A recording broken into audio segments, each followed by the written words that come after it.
negatively impacts your ability to make, save, and invest money. Tuesday, how to make money, save money, invest money, budget money, different ways to look at money.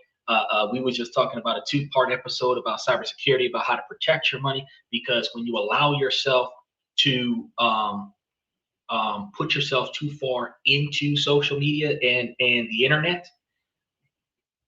hackers can hack you in a lot of different ways, right? So, oh, here's a thing, and I know a lot of people didn't know about it because I just found out about it recently. So, and this is gonna really mess up Google. This is gonna really, really mess up Google Map. But I'm gonna tell you this real quick. Now, if you go into Google Map, put your address into Google Map, and then I think there's like these three buttons on the side that you click, and there's like a little drop down to ask if there's any problems with the photo. You click that's my house, and then all you got to do is show proof that it is your house, and they will blur the house out from every perceivable direction. So when somebody Googles your address, it's not going to show up. Now that doesn't help all of the real estate investment platforms that has probably the interior of your house shown if you bought the house after the internet was created. But you know, if your daddy been staying in the house since before 2009 and it's never been listed before, the outside of the house is listed. And whenever the Google vehicle passed by, whatever vehicles were in the yard, whoever was standing outside when the car passed by, all that is visible, right? So one of the things I actually did, cover my license plate for anything that's facing the street, but also blurred out the house so nobody can pass by. And I did it, and they actually verified. I think within 72 hours, they had then blocked out the address for every angle. I was like, yo, this shit really does work. It takes you off of the internet in ways where you can't go completely off grid, because we have become dependent upon technology to a magnitude where you just can't be 100% off the grid. But you can damn sure be like 80 or 90% off the grid, where like there's a very, very small footprint of you. And with the billions and billions of people continuously updating shit on the internet, if somebody was to do a deep dive, they might find you. If they were to pay a private investigator thousands of dollars, they might find you. But the average Joe Schmo wouldn't be able to just Google you and just scoop you up and be like, "Bomb, I got it." Because you couldn't even you can't even put my name into the Google search bar and even get this podcast up here. I'm so far off the grid, right? But a lot of you can put your own name into the Google search, and all of your social media handles will show up. Photos of you from those social media handles will show up in the image section. Your college that you graduated from, any high school events that you were involved in, and some of y'all arrest records. This is the stuff that employers be looking at when you be trying to change jobs. So since you don't want to spend thousands upon thousands of dollars paying those data individuals to scrub the internet, you can scrub it yourself by deliberately taking down anything that could compromise who you are. Because I hope the Russians or the KGB don't find me. But see, the Russians and the KGB, you ain't got to really worry about them. The people that you really got to worry about is the IRS and friends and family members that want to put their hands in your pocket. That's the people that you got to worry about. You know, because whatever the tax man don't tax you on, the people in your inner circle that realize that you got shit is going to treat you differently because you're not giving your shit to them without them having to do anything to earn it. So by taking yourself, because you got to realize like 90+% of crimes, especially violent crimes, typically between two people who know each other. There's a small percentage of like road ragers and shit to that effect that are like random. You've got to fuck with me in order for me to fuck you up kind of situations. But the majority of I'm gonna fuck that dude up, there's a vendetta involved. The whole reason why criminal investigations is based off of opportunity and motive and means is because what motivated me to fuck you up? I had to know you some kind of way. I had to affiliate with you in some kind of way in order for me to decide to target you, because this wasn't an accident. You were targeted, right? What did I use to get that done? And where was I to have the opportunity to perform that? That's why those three criteria are sitting there. So it's not the KGB and Russia that you got to worry about. It's your best friend from high school. It's your homeboy that's almost like a brother to you. It's your girlfriend that you behave like that's your baby mama, but she got a dude on the side. It could be an auntie, an uncle, a father, a grandmother. It could be your kids. Anybody that's got direct access to fucking you over, that's what this information is for, is to prevent those people. Because just think about this. When one of these young bucks run off with a stolen gun and go and do a violent crime, right? Whose gun they stole? A family member's, right? When your kids, even when we was young in the 80s and 90s, when we wanted to impress a girl, we ain't had that much money on allowance or something like that. A lot of kids used to take their mama jewelry and give it to their girl. Your jewelry started coming up missing in the house. You got sons that probably went to the chick down the street, right? So the people that will defraud you the fastest is family members, but there are people all over the world that can defraud you. So taking yourself off of the internet allows for you to prevent from being defrauded by strangers while not broadcasting to your social network where they can defraud you from your inner circle. Because everybody on your friends list, every time you update your social media status, every time you take a screenshot of the new car that you bought, take a screenshot of wads and caps that you have in your pockets and in the back seat of your car and all this, that, and the other, all the pistols you got. When you start showing videos of how you store things, pack things, like y'all see those videos of the hidden trap doors in the houses, and that's what these motherfuckers are gonna be looking for when it comes to this address. I've seen all the videos. Your house is decked out like 007, but you just showed me how all of this stuff works. So now I can go to your house and I can infiltrate, right? Go straight to the safe and get the fabricated. Steve said, when they see that beat up Toyota with the paint falling off, they don't think he got it. Well, unless they know who you are. So a stranger will look at you with an old school beat up. Special shout out to Jamal. How you doing, Jamal? A stranger will look at you with an old school beat up jalopy and assume you ain't got shit. Females who don't know who you are will assume that you broke as fuck. But when you're posting that you got shit, you could be driving a 1986 Toyota Corolla. But if they know that you got a 200-inch flat screen TV and diamonds and all the stuff in the house and all of whatever you got going on at your place, right? Then they got a reason to go. Hey, you got to go over there with that old school Toyota and knock them off. That's how it is. He says, 811, come on in.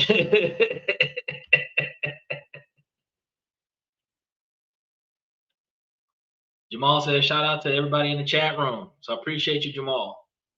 So this is one of the reasons why we talk to you guys about this. Now, after we cover all of this stuff, then on Wednesdays, we give you guys information about different countries around the world y'all can invest in. Thursday, Friday, Saturday, we give you guys information about social improvement, personal development, relationship topics, socialization, negotiations, building your brand.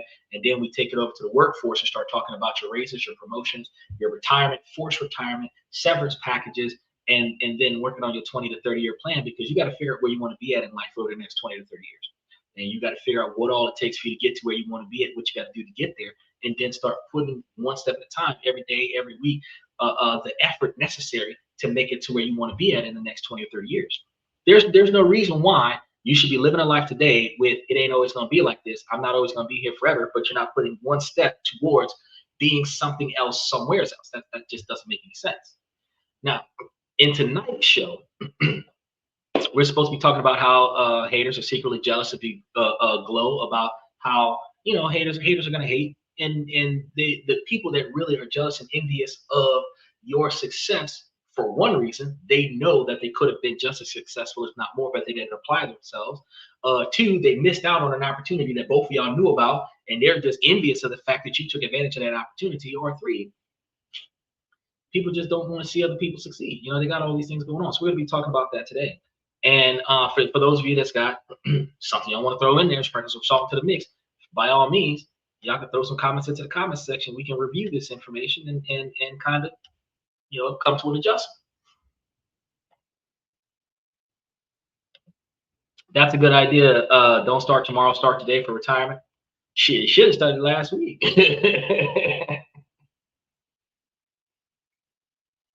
But you are correct. Don't wait until the next time. You want to start today. He says, I have a question. Why do haters always appear during a time of success? Okay, well, a lot of people hold their value based on a collective census. I am the most successful person in my network or most successful person in my area because everybody else is not doing as good as I am. It is a comparative observation of success. Now, when you are down and out, when you're not doing as good as they are, they're proud of themselves because even though they're not applying themselves to do better or be better, they are currently living a less stressful lifestyle than you are. They are currently living a more lavish lifestyle than you are. They're currently putting in less effort into life than you are. And they feel good about the fact that they don't feel as bad about their life as you do. However, when the tables turn and you are now doing better than the people around you, meaning you have less stress on your plate, you're fixing your life, you're improving your credit score, you're investing in yourself, you're building savings, emergency funds, vacations. You went from an old school car to a more modernized car. You probably rebuilt the one that you had so that it's not broke no more. You didn't did all kind of better things for yourself, got upgraded your tires, started getting your hair done, everything like that. They start seeing your improvements in yourself in your life. Now, in order for them to feel good, because it's a self-perceived entitlement that I'm better than everybody else, but that only exists in the mindset like Vegeta. I am only the greatest of my kind if Kakarot's not here. I'm only the greatest of my kind if the most successful person in my network isn't here. You know, I'm driving a Phantom until the Phantom pull up. The false perception that I am the cream of the crop, that I am the best, because I plateaued. I don't want to do anything better, but I'm going to only be a big fish in a small pond. Don't let me fall into a big ocean. Find out I'm the smallest fish in the area, right? So that's one of the reasons why people are going to hate on your way up. They heckle the podcast. They're gonna try troll and try you because one of the things that people who are down will do, it's easier for me to tear you down than it is for me to build myself up to your level. I don't need to apply myself to being successful. But if I want to be unemployed and I want you to be unemployed too, then I'll get you fired off your job. If I'm single and I want you to be single too, I'll get you to break up with your girl. If I, you know what I mean? If I'm in and out of jail and I want you in and out of jail too, I'm gonna get you arrested right alongside me. But if you are successful and I want to be as successful than you, then that means I gotta try harder. And that's gonna be one of the reasons why more haters come out of the woodwork during your time of success than during the time of your failures. Because they're not going to come up and be like, "Oh, ha ha, you're failing." No, of course not. They're going to give you a level of pity that is self-soothing to them, that I'm able to show sympathy and mercy to this person. But it's not because I value the person. It's because these people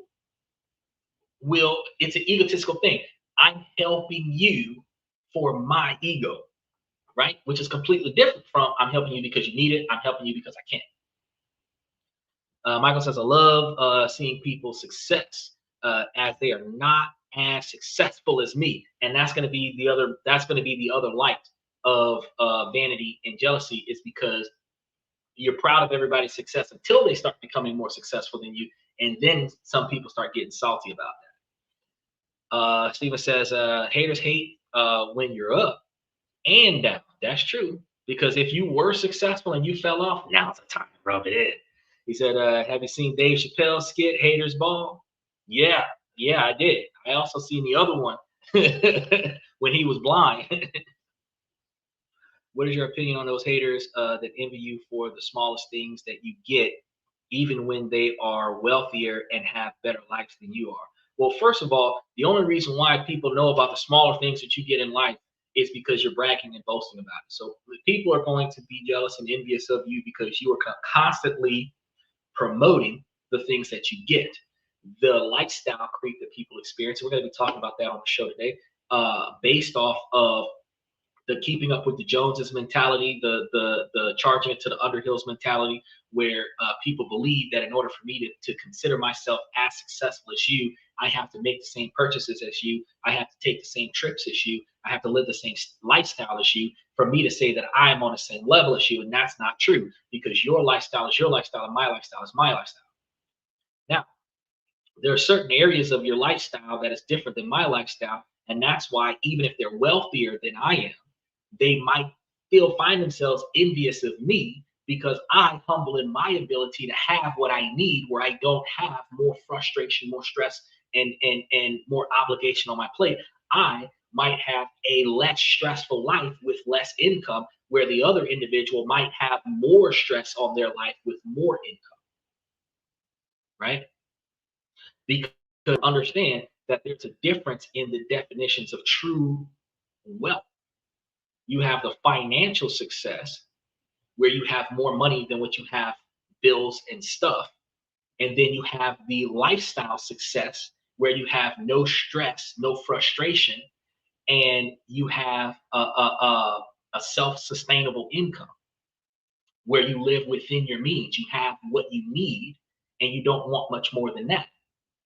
You can still attain more than that, because you're making more than what you need, but you don't want more than what you need to the degree where you have to make even more to meet your standards. More often than not, you have a people that make a certain quantity of money, but they want to live a lifestyle above that money. And if they can't afford to do that, they're always going to be jealous of the guy who is living that lifestyle, even if that person makes less money. He says they're envious of your success. Well, they'll be envious of your lifestyle, because I mean, take for example, you can have a multimillionaire that's married to a girl to get on his damn nerves. You could have two girlfriends that are working together to build you an empire. Y'all, the three of y'all, can make a third of the money as the first guy. But because his girl is tearing him down and turning his kingdom into a battlefield, and the two girls in your house is turning your kingdom into a paradise, he will be jealous of the lifestyle that you live, not the money that you have in your pocket, because you have a team of people working together for your success, and he has somebody that is holding him back and weighing him down and making him feel bad about every decision that he makes. So it's not always the fact that money defines wealth. Now, if you've got more money than you got bills, you've got more decisions that you can make. But when you still have stress and frustration on your plate, you still don't have the lifestyle that you would really be looking for, which is the freedom from the financial responsibility, because everything is automated, right? He says they know to say no to lifestyle creep. Don't keep up with the Joneses. They might be running the credit card up. Who knows? Oh, you already know they're running the credit card up. They're running up the credit card. They're taking out loans. They borrow money from their rich family members. They're getting inheritances that they didn't have to work for, and they're blowing that money. They're winning scratch offs after years of wasting money on scratch offs, and then they're blowing that money. You know, they do what they got to do to get their money on a tax return, and then they're blowing that money. But at no point in time do they have a dollar to last them. If their job closed down because of the war, they're not going to have enough money to last them till summer. And we're already like 2 weeks away from June. They live from paycheck to paycheck, and anything more than that, they waste on the lifestyle that they live. And that's the reason why they can live that lifestyle, is because they have no responsibility and no foresight for the future. So they're not prepared for what happens if I don't have a job next week. They're not prepared for what if I don't have the physical condition to do the job that I'm doing this week. They're not prepared for those people who are getting paid for their looks. What happens when my looks are no longer here and they want somebody younger, tighter, less wrinkles? What happens if I get into an injury and mess up my features and now I got scars and they're not looking for scars? You know, what happens, right? You know, in that situation, your ass ain't making the money that you was making. But since you did not prepare for that, you don't have the money to offset that. When we say money for a rainy day, it's not just money for when it rains outside. The money for a rainy day phrase comes from the dynamic of you're not making money every day. There are going to be days where the situation is not in your favor. And on those days, you're supposed to have money left over to cover the days that you're not fruitful in the ability to create wealth. He said, give me more time. Is it for this reason that rich people mostly associate with each other? Rich people associate with other rich people because rich people know how to make money, save money, and invest money. Rich people don't associate with poor people as often because poor people are always looking for a handout. Which, if a billionaire, and I talked about this before, if say Donald Trump's $4+ billion, we have 386 million people in America. If Donald Trump gave $1 million to each one of the Americans that are not in the top 1%, he would still be giving about 300 to 350 million people $1 million, which is close to $3.5 billion, something to that effect, if I'm doing the numbers right. And if he was to do that, each person has $1 million. Each person has $1 million, right? Or 100,000, depending on how the zeros work out. Because I'm doing the math off the top of my head, so don't quote me on the specifics. If he gave everybody the same quantity of money out of 385 million people, the money would get spent, and then they would come back and ask for more. That's the problem. Everybody would still be broke. That's right. Everybody would still be broke. So when a billionaire or a billionaire or a rich person of any kind, a one person that's not wealthy in their collective, that person is usually treated as a charity case or an apprentice. An apprentice meaning that you have the drive to be just as successful as I am, and I'm going to show you the ropes, because one of the things that wealthy does is wealthy passes knowledge on, because teaching a man to fish is more valuable to the wealthy than giving a man a fish, specifically because if I can teach you how to be financially successful, then I have a second or third or fifth or eighth person that I can invest in. You're going to do the work. And now that you have that drive to make yourself rich, I'll give you some money that you're going to pay me back with interest, and I don't have to do shit. Right? So wealthy is always looking for opportunities. Broke people are looking for entertainment. And as a result, if you're trying to make yourself more successful, you're not going to want to be at the next block party where you always have to buy two cases, 3 cases of beer and help everybody else get fucked up, knowing that everybody's got to go to work in the morning. They're going to feel like shit because they was drunk all night. You know, you're not, if you're trying to make yourself financially successful, you're not going to be entertaining those individuals that makes bad financial decisions. And that's one of the reasons why you're going to see more wealthy people involved with more wealthy people. Also, on top of that, you're going to look at social status, and you're also going to be looking at criminal backgrounds. You are the company that you keep. So if you hang around too many broke people, people are going to assume that you're broke, which means that they're not going to involve you in the multi-million-dollar investment deals, because they look at you before they look at your wallet and assume that you can't afford this deal anyway, right? Which is one of the reasons why Rolex can turn you away, even though all their watches are for sale, because the occasional person that's willing to spend $53 million on a watch gives them more money on one item than they need all year. So it doesn't matter if they turn away everybody else that they don't want to wear their product. What matters is the people who do come and get the product are willing to walk in and say, I want that one, and not ask how much. That's right. Jamal says FX Trader has a point. Check the rich people on the lottery tickets whenever it reaches $1 billion. You will get a rich person that will spend tens of millions of dollars just to get the right ticket and hit that $1 billion jackpot. So if they spend $30 to $40 to win $1 billion, it's nothing for them. Well, true, but when you look at a billionaire, they might spend $5 million to win $1 billion lottery ticket. That's an investment, because they're going to get or like you said, yeah, 30 to $40 million to win that $5 billion jackpot. Yeah, they'll do that. They'll do that. Very few started off poor, ended up rich, and stayed rich after they won a lottery. Most poor-minded people, they get a bunch of money and they waste it. So you can bet the smartest person in the group, or you can be the smartest person in the group, but without money, you'll never be heard. He said that before. Yeah, that's true. That is true. You can be the smartest person in the group because money talks. And one of the things you find out is that there's very few excessively intelligent, wealthy individuals. More often than not, their money talks for them, and they have the smartest people around them on their payroll to make the decisions for them. So all they have to decide on is lifestyle. Rolex watches, better to melt them. Gold prices are high enough.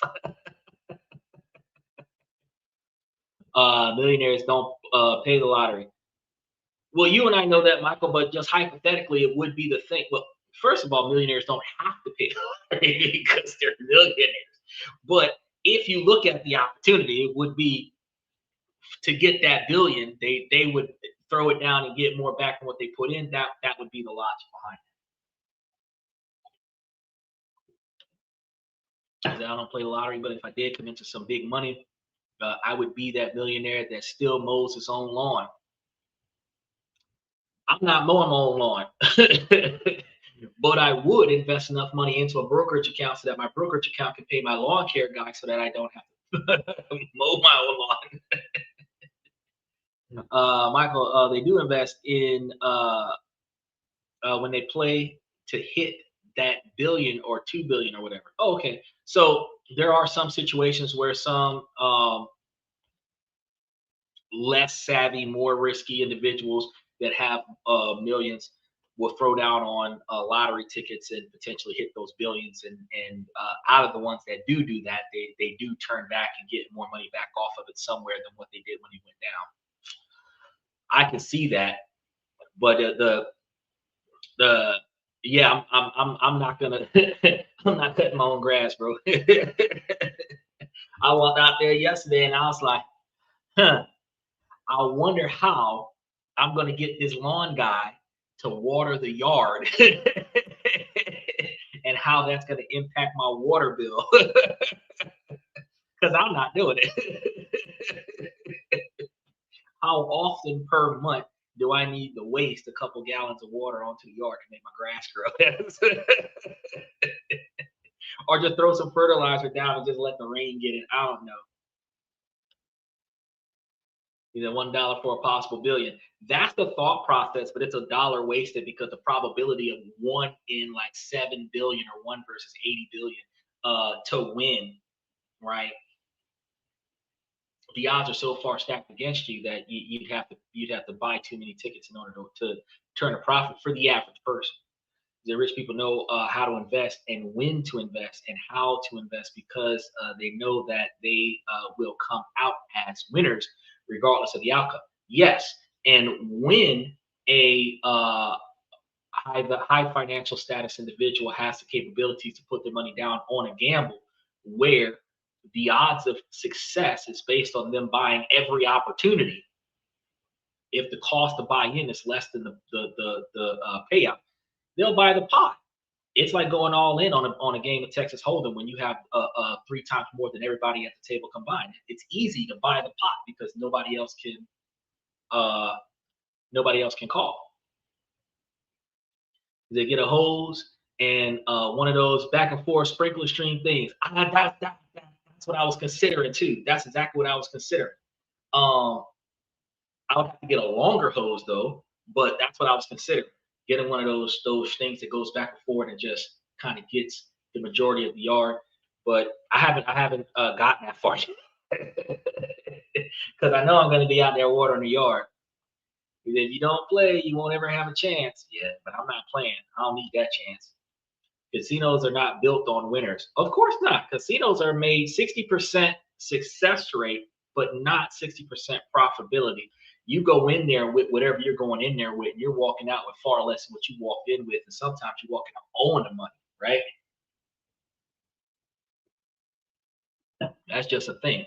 But let's go ahead and dive in on today's topic because you know that everybody tells you that they're jealous, right?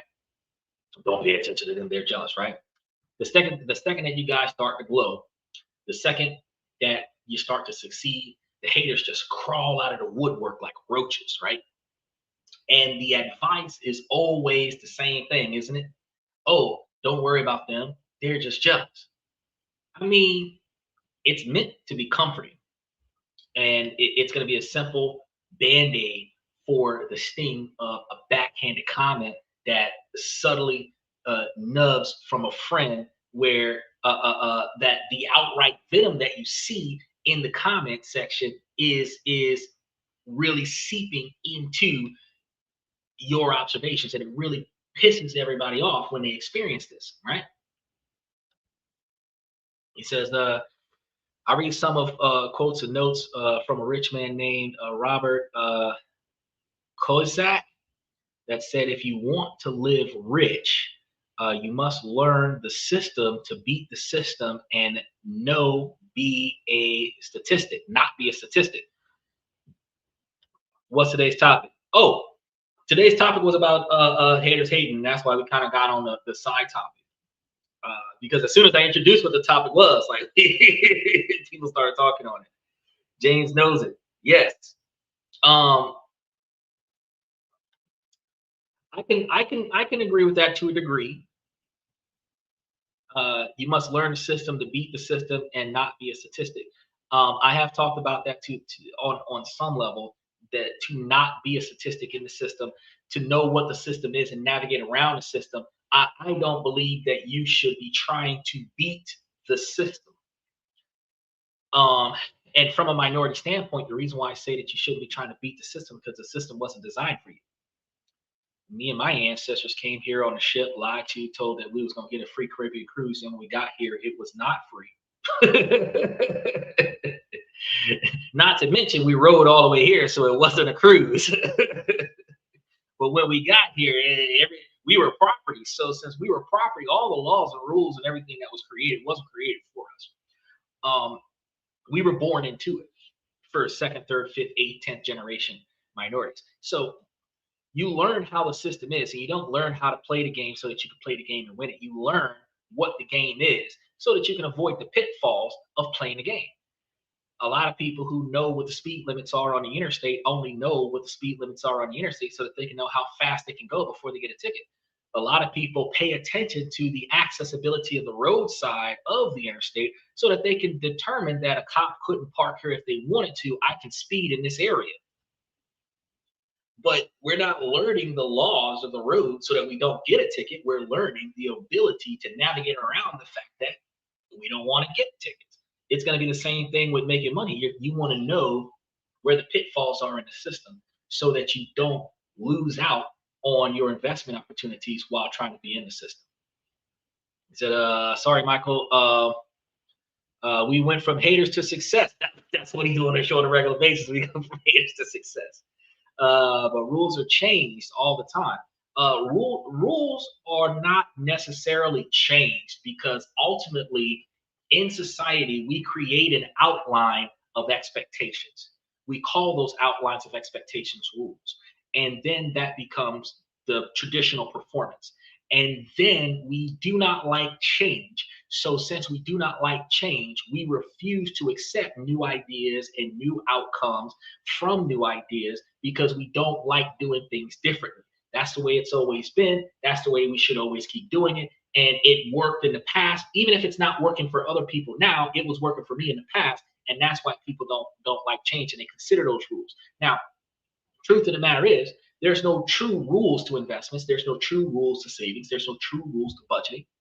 I mean, there's a right and wrong as far as what the law says that you can and cannot do. And when they change the laws to prohibit exploitation of the laws, when there were loopholes in the laws, because when the laws were originally created, nobody expected people to do the stuff that people are doing these days. Technology didn't exist like this back in the day. So they have to change the laws to adhere to the current dynamic of our environments. But the as far as making yourself successful, there's a don't break the law while you're doing an expectation, and that's pretty much it. But it's an expectation, it's not a rule. He said that Xander talked about this issue before. Do not associate with people who don't want to better themselves. Exactly. See, you know that FX Trader been watching the show forever. Those speed limits are suggestions. Actually, you're right. Fact of the matter is, people treat those as actual laws. They're not laws. You get a citation, which is a violation of movement, but it's not the breaking of an actual law. But they're going to call it a law. It's a suggested speed for the expectation for safety. The breaking of the law is when you're operating the vehicle in a dangerous fashion that could cause harm to other people whether you are operating the vehicle recklessly or operating the vehicle carelessly. Recklessly means that you could have caused an accident, but you didn't. Reckless. Operating the vehicle carelessly means that you're irresponsible about the operation of the vehicle, even if you don't cause a crash. And that is a crime. So, yes, the speed is a suggestion. But the suggestion is to not go more than 5 miles over the speed limit. 11 miles over the speed limit will get you a ticket. Yes, of course. Your ancestors came to build and construct. You African Americans have rich history and honorable heritage because you have a logic of making honest livings. We started with the logic of making honest livings, and then all of us who experienced the ghetto learn how to make dishonest livings and be lazy and trifling about our shit. And that's why we have to break the stereotypes, because the average minority person doesn't carry themselves with the level of sophistication as the old school sophisticated minorities that built what was called the Black Wall Street back in the day, when you had multimillionaire minorities fresh out of slavery. Nowadays, they're all about irresponsible behavior that you see on TikTok. Martin Luther King was one of those big examples. You're right. Do you know if Michael Luther King is still alive? All Americans will have be living rich and healthy and happy lives. I would disagree with that. His logic does go very far. And Martin Luther King and Malcolm X and Huey P. Newton all had great philosophies, but the average minority didn't follow it. Take, for example, Malcolm X was a firm believer of knowing the laws so that you can utilize them in the correct way to protect yourself. Huey P. Newton, the Black Panthers, and the Crips and the Bloods back in the day when they were policing their own neighborhoods. That's where Neighborhood Watch first came out back in the day. Instead of shooting at your op with a Glock switch at a traffic light just because they wore color different than your color, the red side was working on one side of the country, the blue side was working on the other side of the country, and those guys were just keeping their city safe. It was a group of people that were not law enforcement that was keeping their city safe. Nowadays, the gangs are keeping the city safe. The gangs are the reason why the city is not safe. Martin Luther King would not have fixed that. The logic of the ancestors that are not teaching the kids to behave responsibly is what would have fixed that, right? Since Malcolm X was talking about every American should have a gun right now. Every American should have at least 2 guns for every person that lives in a house. If the minority population followed the teachings of Malcolm X, specifically because if you know how to protect yourself, if you know how to follow the laws, if you know how to respectfully communicate with other individuals, when you are standing in a situation in a press position with local law enforcement, if everybody in the conversation has a gun, we're all talking to each other with respect, because nobody wants to get shot. When half of the group doesn't have guns, the half of the group that has guns talks with the utmost disrespect, because what are you going to do? Catch a bullet? Places like Israel, where everybody has an assault rifle, it's not considered technically as safe as America by dynamic with all of the trafficking and kidnapping and bombs and everything to that effect. But when you think about the type of crime that they have over there, like, the average person is not robbing nobody. The average person ain't stealing nobody's car, because who want to catch 40 bullets to snatch a purse? Everybody in the area's got an assault rifle, and if one person starts shooting, everybody's gonna start shooting. So, I mean, in that dynamic, look, take Texas for example. Take Texas for example. There's certain cities in Texas, it is a law that you must have a firearm after the age of 18.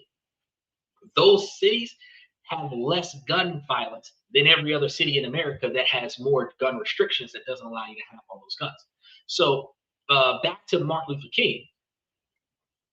Martin Luther King's dream of equality or somewhat reasonable uniformity, where minorities and non-minorities can intermingle with one another and start becoming a better population, his dream came true. We got mixed breed babies every day. We have Black people in big businesses hiring white people, giving them an opportunity, and vice versa.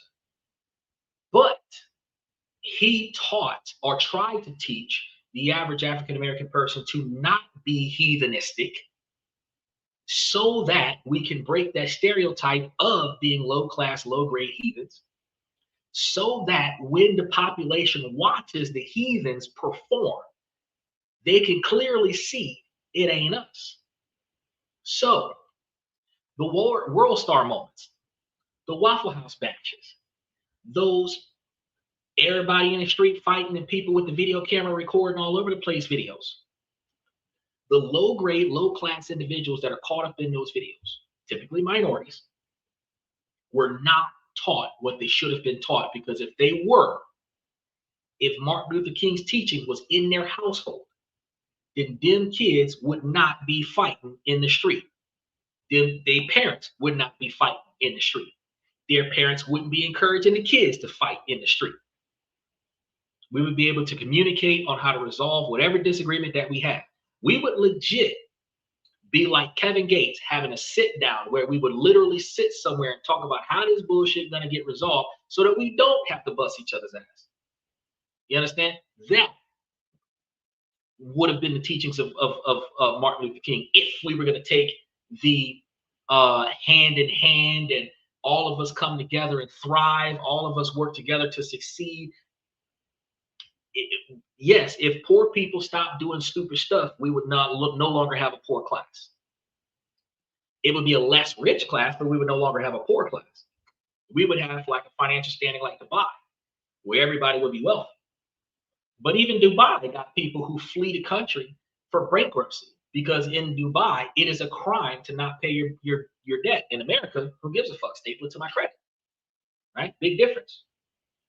Dinner and a show at Waffle House, right? But low class, low grade behavior patterns. And that's going to be another reason why wealthy individuals do not intermingle with low class, low grade individuals. Think about this. Think about this. Remember Will Smith when he slapped the shit out of your boy? Notice, out of the history of the Emmys, out of the history of the Grammys, out of the history of every major event with excessively wealthy individuals in it, the only time any type of physical altercation has ever been documented in history that I have come to find has been when a minority was involved in that situation. Take, for example, when Little Kim threatened the safety of somebody on stage. Never had a non-minority do that. He's got T9, bro. He was talking about Martin Luther King. I know what he was talking about. No, the slap wasn't warranted. No, his G.I. Jane looking ass wife was looking just like that. At the end of the day, bro, dude could have just said, hey, I understand that you're making a joke, but you're starting to upset my wife. Can you cut the jokes out? That's all he had to do, bro. He didn't have to. He could have stood up. He could have walked over to the man. He could have put his hand over the mic and whispered in his ear, you're starting to upset my wife. Can you please stop? And then went and set that down. And the dude could have changed his whole platform. You understand? There is a right and wrong way that happened. He didn't have to go all the way over there and beat the shit out of the dude or slap the taste out of the man or nothing like that. But low grade, low class behavior. He went over there, he did that.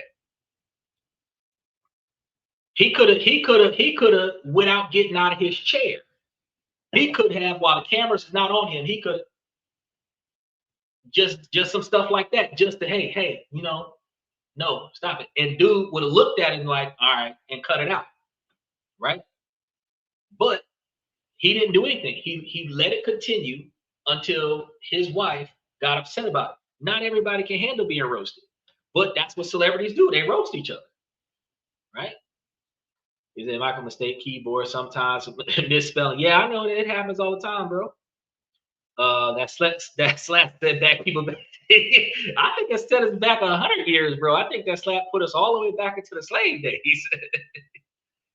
He from Philly. This can't be helped. No, it can be helped. I will never give a bad decision validation by saying you came from a specific city or state or ethnic group, and that's why you validly should not be held responsible for your stupid decision. If there was a better way to resolve that situation and you chose not to do that, at the end of the day, your heritage got nothing to do with that bad choice. You just made a bad choice. And you should accept whatever consequences that come to you. But since he got money, no consequences came from that slap. It was a public spectacle. He makes more money than most of the people that's out there, and the dude that got slapped was at the bottom of the totem pole. So it's not like dude wasn't going to be able to do Bad Boys 4 because he slapped the taste out of your boy's mouth. But at the end of the day, the slap could have been avoided, right? I would have laughed and said nothing. Would take care of it after the show. That would have been another way to do it. That would have been another way to do it. I could have asked my wife, "Hey, let's go to the bathroom." We could have exited out of the show during the time that he was saying what he was saying. We could have removed ourselves from the building. He didn't have to do what he did. He chose to. So I'm not going to give him any slack on that. Now back to the main topic because we went down yet another rabbit hole. Uh, what if I told you guys that um, people telling you don't worry about it because they're jealous is only half the story? What if jealousy is just a surface level word for much deeper, more primal emotions that people don't want to admit they're feeling? Because a lot of the times we just dismiss the inner feelings and only pay attention to surface behavior. Your success doesn't have to make them envious. It doesn't just make them want what you have. No, it's just so much more deeper than that. Your success, your glow, your decision to become more, it terrifies them in a lot of situations. Oh yeah, him and his wife boycotted. Yeah, but walking out of the show while he was doing that, that would have been a silent protest. I don't want to be talked about like this. I'm out. Right? Especially since her situation was a health related situation. You know, he was laughing about her not having hair. She had to shave off her hair because of something that was happening with her health or whatever. And she was proud enough to do it without wearing a wig. Like a lot of the women who have natural hair that doesn't have to wear wigs, they hide their hair with wigs because they're not happy with their hair texture or color or whatever the case may be. The fact is that they could have just left, whatever. He says, "Why does your success terrify haters? In what way?" Uh, well, today we're going to dismantle that terror. We're going to break down the real psychological reasons that your growth triggers such a gut level fear in other people. And more importantly, we're going to see how their reactions is the clear signs that you are on the exact right path. So this isn't about learning to deal with the haters, because I've talked to you guys about haters before and I was like, let the haters hate. This is actually about understanding their fear so deeply that their noise becomes nothing more than the soundtrack to your own evolution. He said, doesn't she play G.I. Jane? She did. That's what your boy was making jokes about. Her playing G.I. Jane had nothing to do with her having a crystal ball for a head. But her playing G.I. Jane was him making jokes about how she was surviving her health condition. And she was so strong that she wasn't just G.I. Jane in the movie. She was G.I. Jane in life. He was cracking jokes. But at the end of the day, he was commending this woman for fighting a good fight for what she was going through. But she took it the wrong way. Will Smith got offended by it. And he would slap the taste out of the man's mouth. At the end of the day, like I said, all your boy had to do was just walk up to the stage and just whisper in the man's ear, "You're starting to upset my wife. Can you please change the subject?" And just went and sat back down. Dude could have whispered back to him, "I'm sorry, give her my condolences. I'm gonna leave it alone. I'm gonna talk about something else. I'll even cut my skit short so that I can talk about something else." Right? And he would thank you, pat him on the shoulder, and go and sit back down, and that would have been it. It could have been different. That's what I'm trying to say. Now, I want you guys to think back to a specific moment that you were proud of. Maybe you got a promotion, lost 20 pounds. Maybe you finally launched that business, posted your first video, or drew a line in the sand in a relationship that had been draining you for years. You felt that spark, that surge of, I actually did it, right? And you shared it with a friend, a family member, shared it on social media. You were expecting high fives, you were expecting encouragement, a simple, that's amazing. That's all you were looking for. But instead, you got critics, or worse, the subtle jabs. Must be nice to have all that free time, or the concern troll. Are you sure you're not overdoing it? Don't you want to burn out, or you don't want to burn out, right? Something to that effect. Or the classic minimizer. Oh, that's cool. My cousin's friend did that, but they actually got the bigger promotion, right? Instantly, that balloon of pride that you were holding just deflates. A pinprick of doubt slips in. Was it not a big deal? Am I being angry, arrogant? Uh, should I have just kept my situation to myself? First, I'm going to tell you, you probably should have kept your situation to yourself. But that feeling, that confusion, that sting, that's what we're talking about. The world tells you to just brush it off as jealousy, but that advice feels hollow, doesn't it? It doesn't explain the sick feeling in your stomach, or why the jab from someone you thought was on your team hurts so much more than one from a random stranger. It's because it isn't just jealousy, it is fear. And their fear is trying to light a fire under your own. So let's start by tearing down the old story. The idea that haters are simply jealous isn't totally wrong, but it's dangerously incomplete. It's like saying a hurricane is just a little wind. You're missing the scale, the structure, and the destructive power of what's really going on around you. Jealousy, or more accurately, envy, is definitively part of the cocktail. Envy is wanting what someone else has.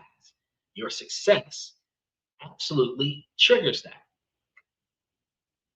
You get the new car, the fit body, the happy relationship, the thriving business, and someone else looks at their life and feels a painful sense of less than.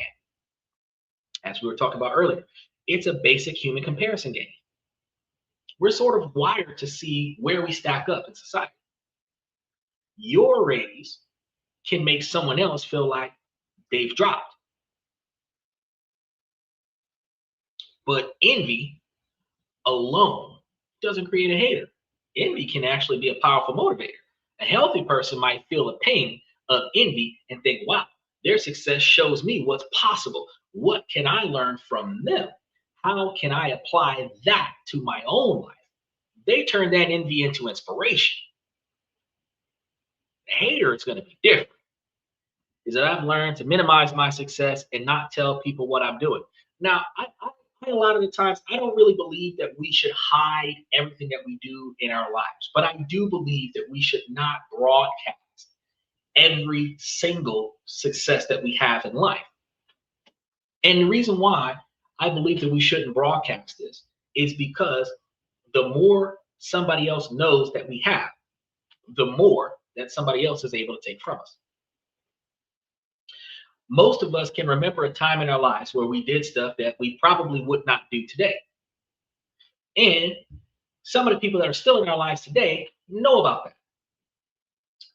We have developed a level of pride and ego that our past self is embarrassing.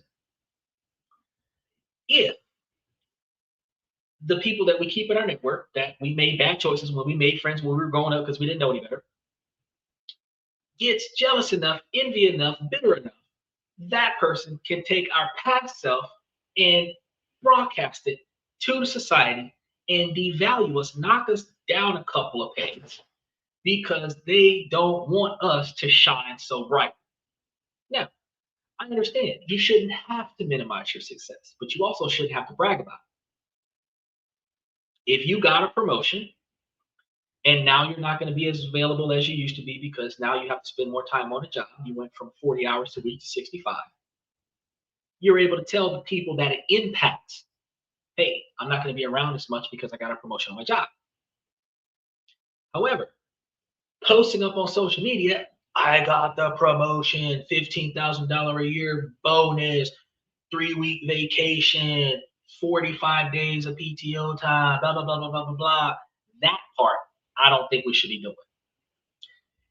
You were able to tell mom and dad, brother and sister, wife, husband, kids, hey, things are changing in our life because things are impacting my abilities to perform at work.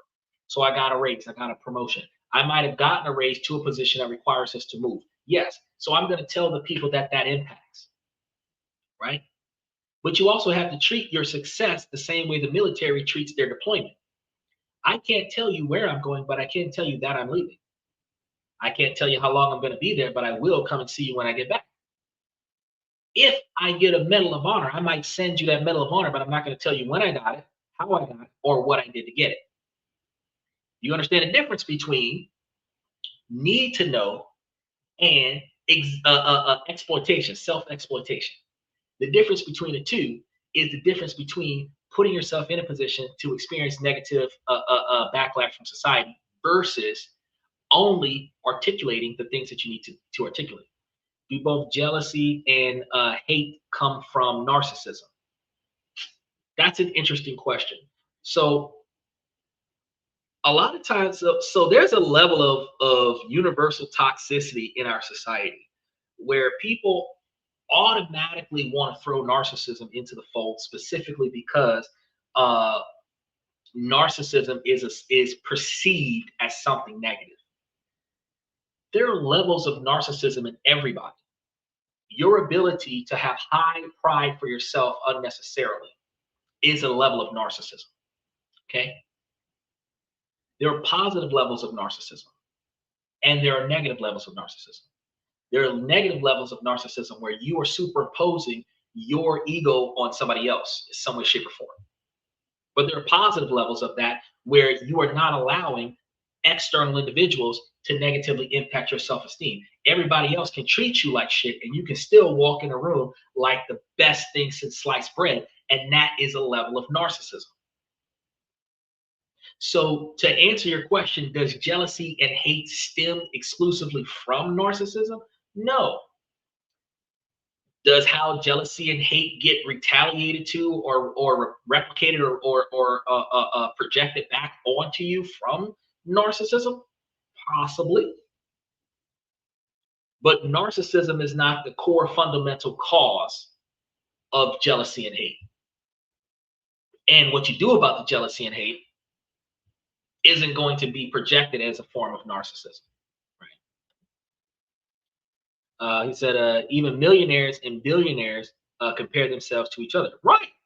That's one of those situations where, like, now these days, a millionaire can say, "Oh, I'm broke," and he'll say, like, "Are you broke, or are you just MC Hammer broke?"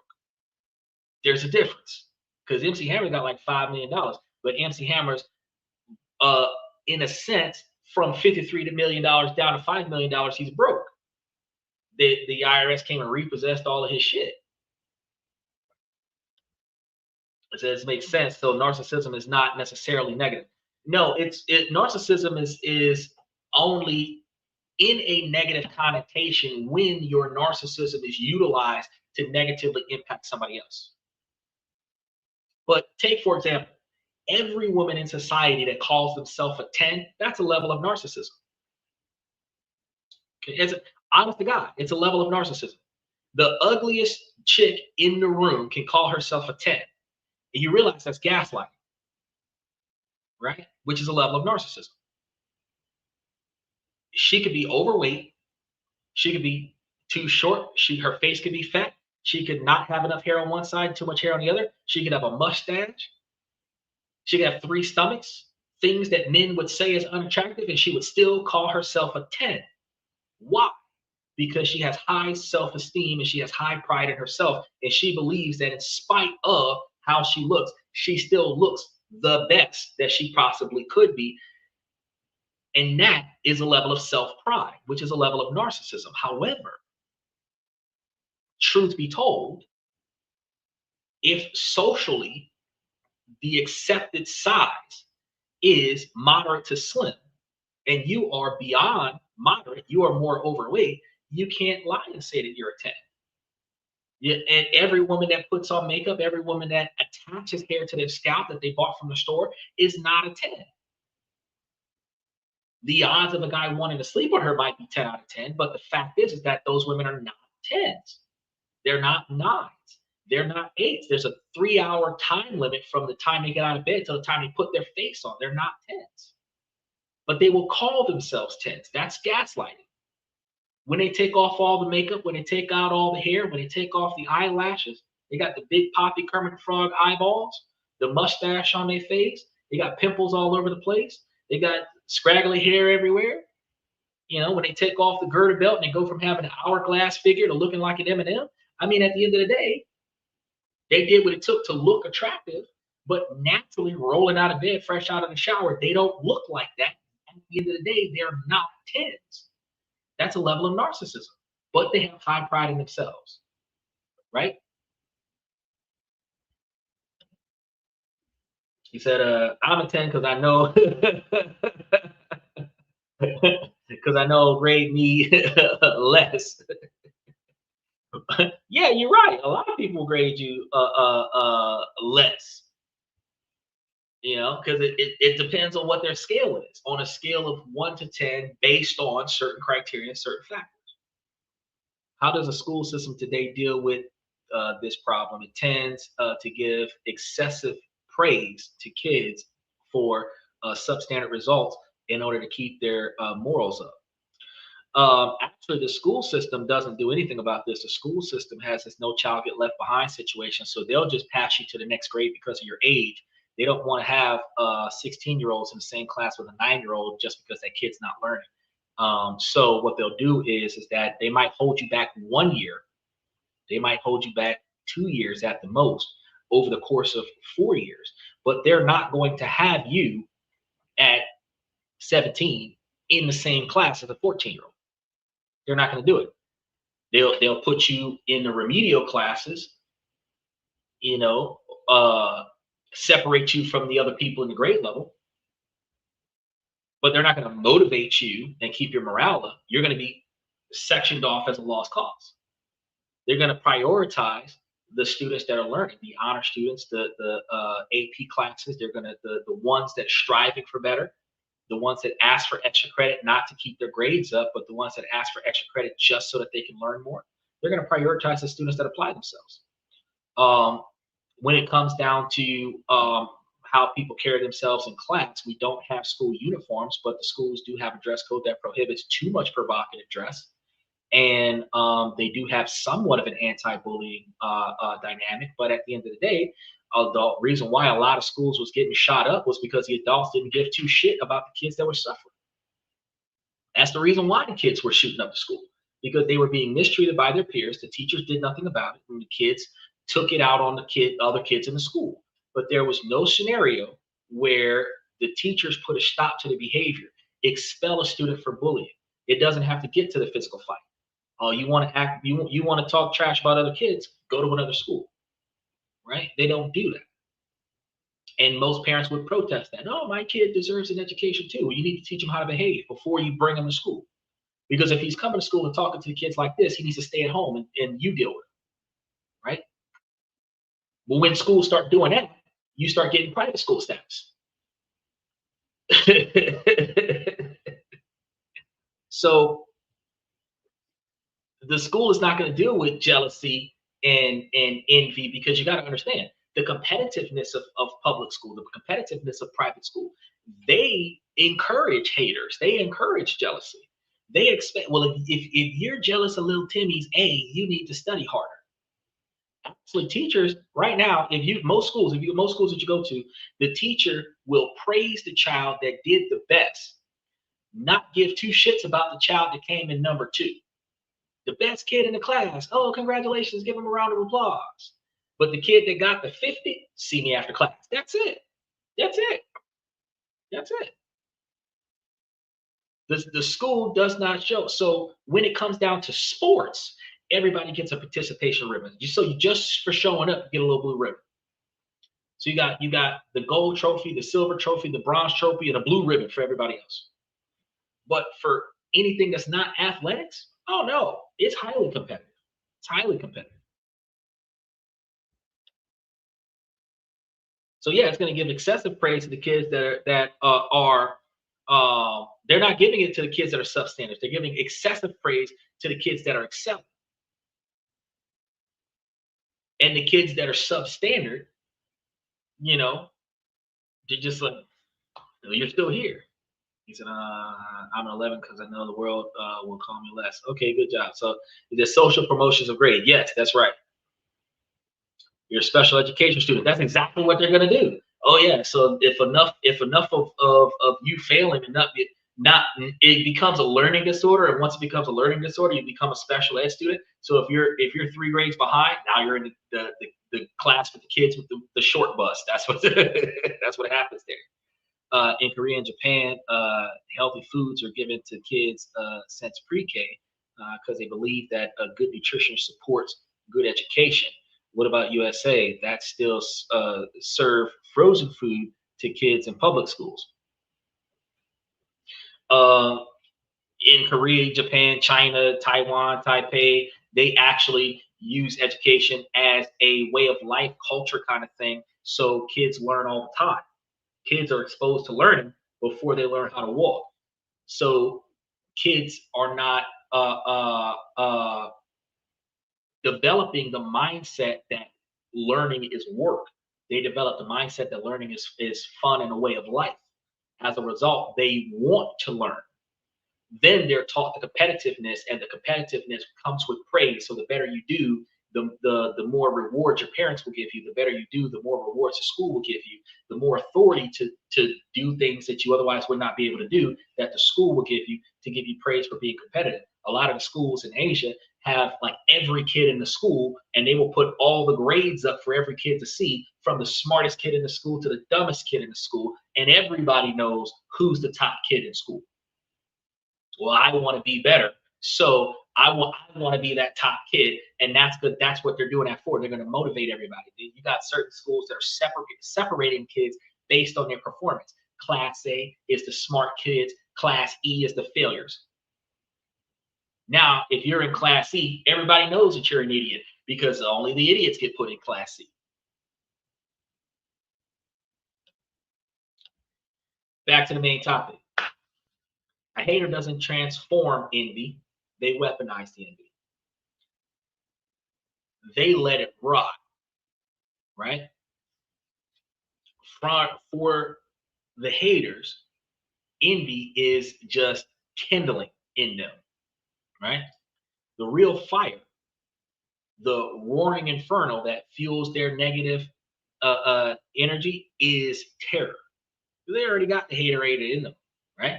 On a psychological level, hate is a totally different emotional state from dislike or envy. It's defined by a sense of personal threat. Think about that. A hater doesn't just see your success and want it. They see your success and they feel like it's a threat to their own life, their identity, or their story. So when people say they're just jealous, they're giving you a comforting lie that actually does you a huge disservice.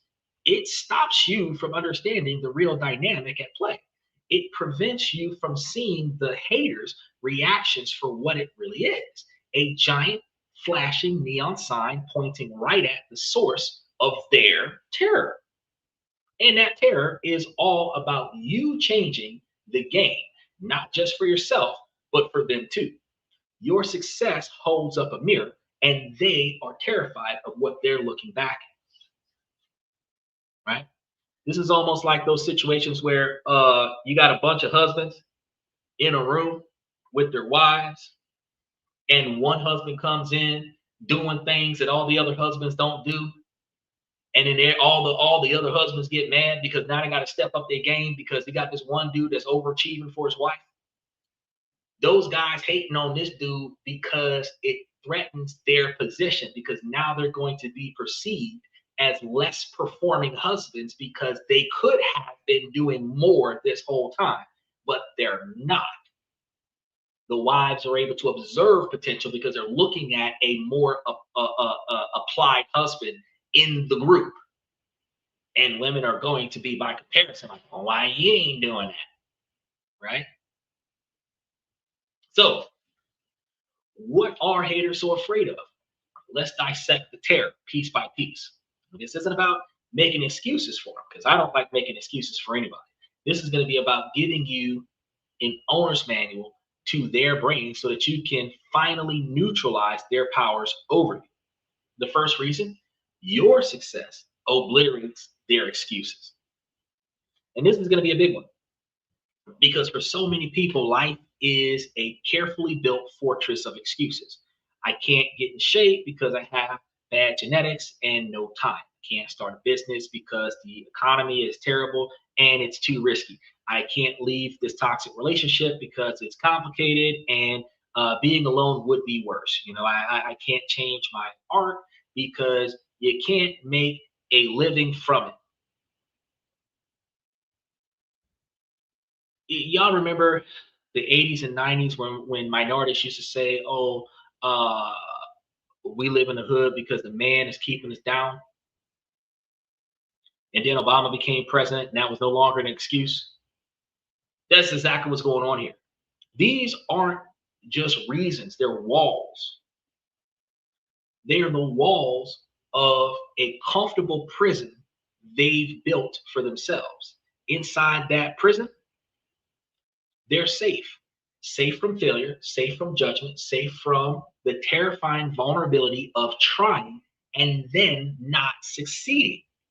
Their excuses are the bars of their cage, and they've convinced themselves that those bars are keeping them secure. And then you come along.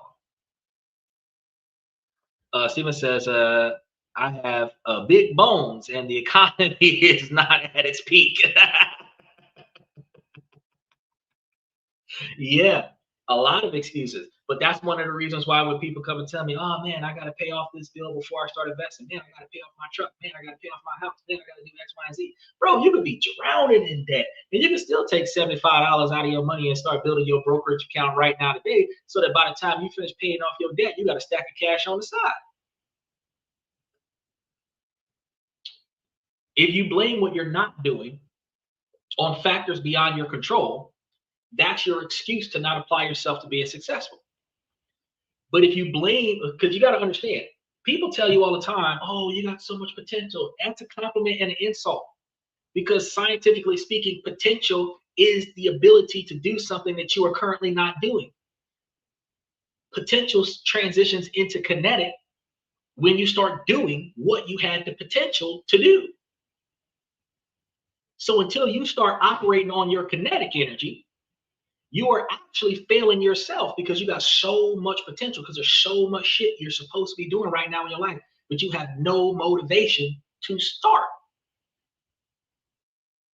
But like a snowball at the top of the hill, it continues to escalate. Once you start moving, your success will continue to increase. By the time you reach the final drop of potential that you have, and fulfill all of the kinetic energy that you had stored up all this time, you will see yourself far more successful than what you were before you started. But as long as you start with, I can't, I don't know how, but you got the ability to go try to find out. You know how to call folks. You know how to email stuff. You know how to Google shit. If you can get on Google and you can put your favorite jams on your cell phone, then you can get on Google and you can figure this shit out over here. If you can get on social media and you can find my podcast, and you can get on social media and you can find all the other shit that I told you on my podcast to make yourself more successful.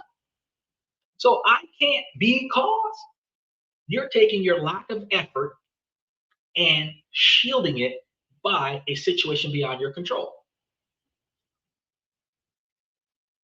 Because the only thing that's going to stop you from being better than what you are, besides your lack of motivation, is the consequences of your past decisions. So I can't get that CEO job because I got a felony. I can't get into the military because I got a disability.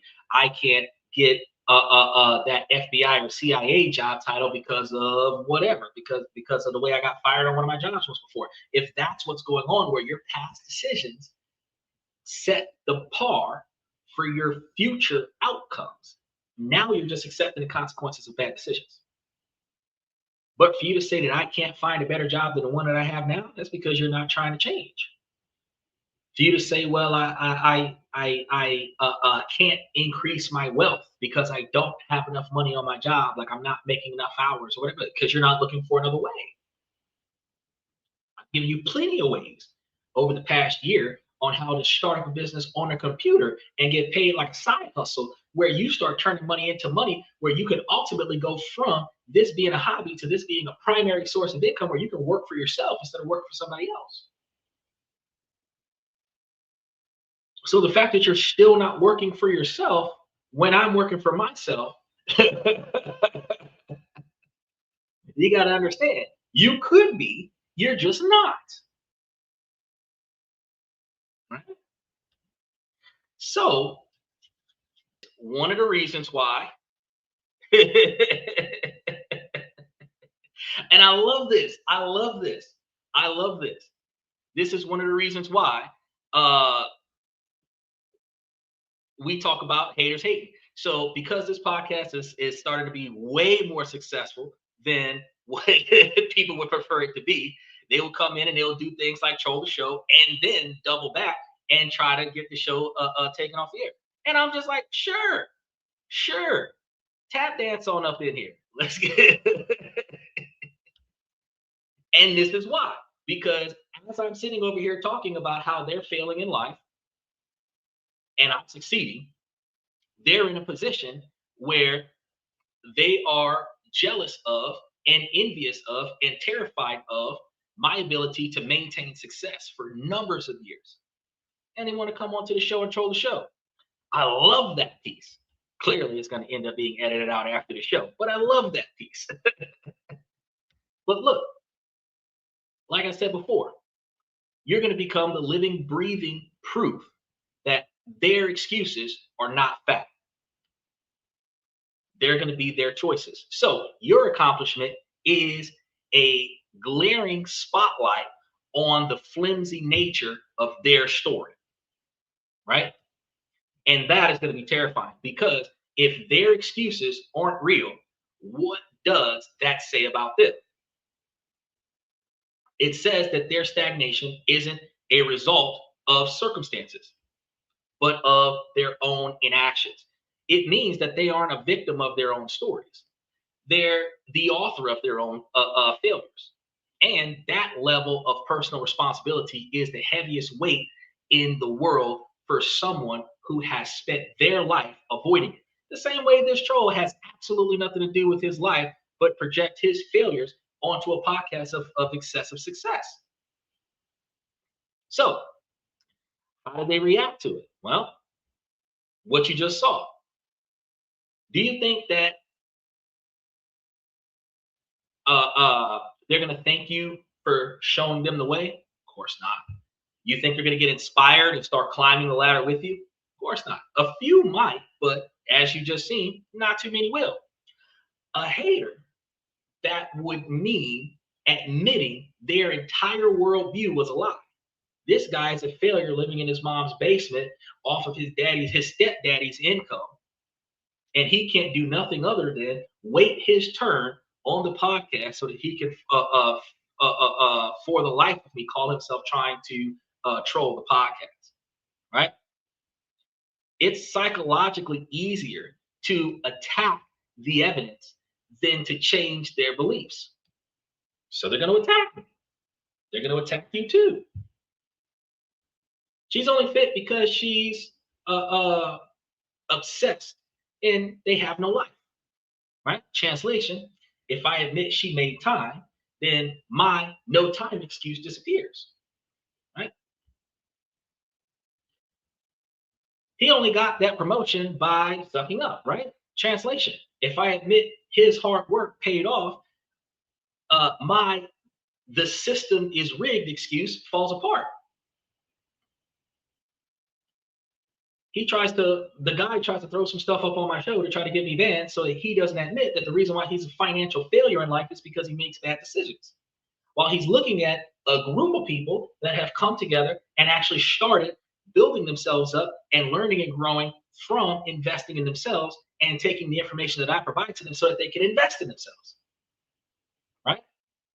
When you get an excuse like, oh, they got lucky. Translation: if I acknowledge their consistency and sacrifice, then I have to confront the fact that I just gave up. Their hate is a desperate attempt to rebuild the walls that you just shattered. They aren't trying to tear you down. They are trying to rebuild their own cage so that they can feel so safe in their inaction all over again.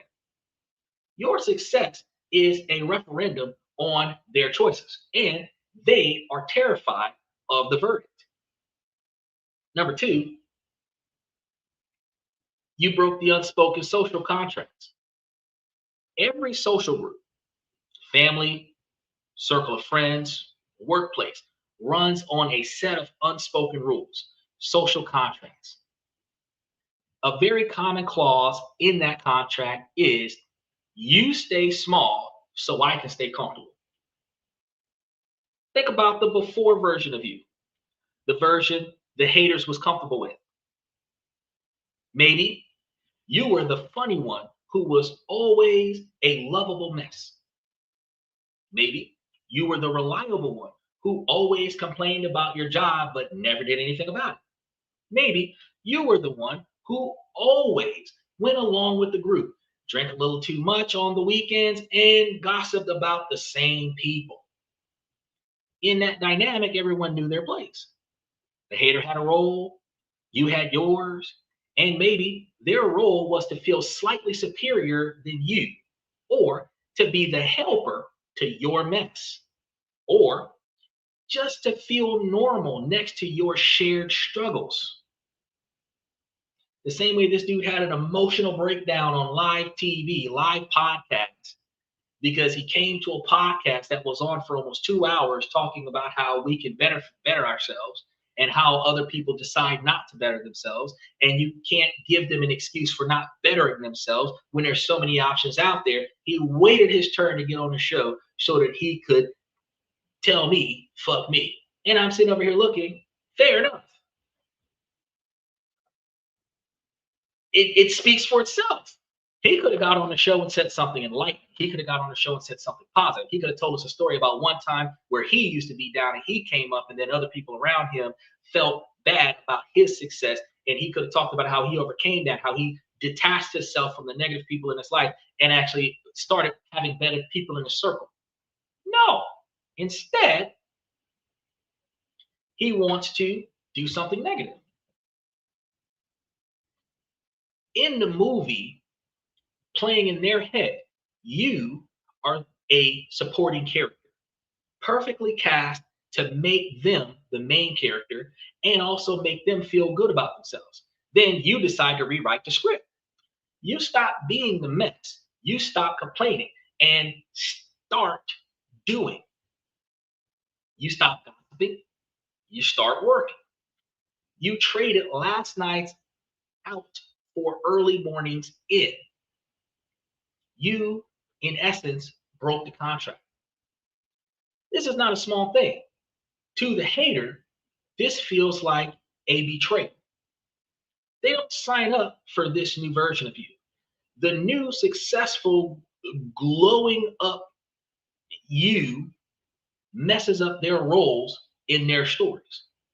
So if you're no longer the project that they can fix, what's their purpose? If you're no longer complaining with them, they're suddenly all alone in their negativity. Your glow up scrambles the entire group dynamic and threatens their spot in the hierarchies. And this is where the fear of being left behind kicks in. It's a primal, almost childlike fear. And it was ironic that it happened on today's show of all shows when it happens. Wait, you're changing. Does that mean that you're going to leave me behind? That's what they're thinking. Does that mean that you're uh, uh, uh, thinking that you're better than me now? That's what they're going to think. Suddenly, your success isn't just your win, it's their loss as well. It's a threat to the stability of their world. So the hating is going to begin. It's a desperate attempt to pull you back into your old roles. You've changed though. So this is not an observation, it is an accusation. The subtext is change back to who you were. Don't forget where you came from. Subtext, don't you dare raise above the station that we assigned you in. You think you're better than us now, right? This is pure projection. The truth is they feel that you are, and it makes them deeply uncomfortable. They aren't just criticizing your new habits. They are trying to enforce an old contract. They are grieving the loss of a version of you that made them feel safe. The hate is a leash, an attempt to yank you back down into the familiar pen where everyone else knows their place. They're terrified of the new world that you're representing, one where they might actually have to evolve too. The third reason is that you expose their show off of themselves. We're going to point out a shadow self because in psychology, the shadow of oneself is all the parts of ourselves that we push down, deny, or dislike. So the showmanship of ourselves is going to be the opposite side. This is going to be where we hide our insecurities, our laziness, our envy, our fears. I don't know, when I start to show late, a lot of the times it's because I'm lazy. A lot of times because I waited till late to start doing stuff right before the show that kind of ran into me starting the show on time. But I have the courage and capabilities to be able to admit that something that I got caught up in stopped me from hitting that start button on time, when I clearly could have hit the start button on time and put that off until later. You guys got to understand. The shadow of yourself is going to be the collection of traits that you don't want to admit that you have. Most people go through life trying to keep their shadow hidden, not just from others, but from themselves. They project a certain image. I'm a good person. I'm not jealous. I'm a hard worker. Your success is a problem because it often perfectly mirrors what's lurking in their shadows. This is the concept of projection. It's a defense mechanism where instead of dealing with an uncomfortable part of themselves, a person just pins it on someone else. It's a way of offloading their own unwanted feelings. Here's how it's going to work. The hater has a deep-seated fear that they're lazy. They feel it every time they hit the snooze button or scroll for hours instead of doing the work.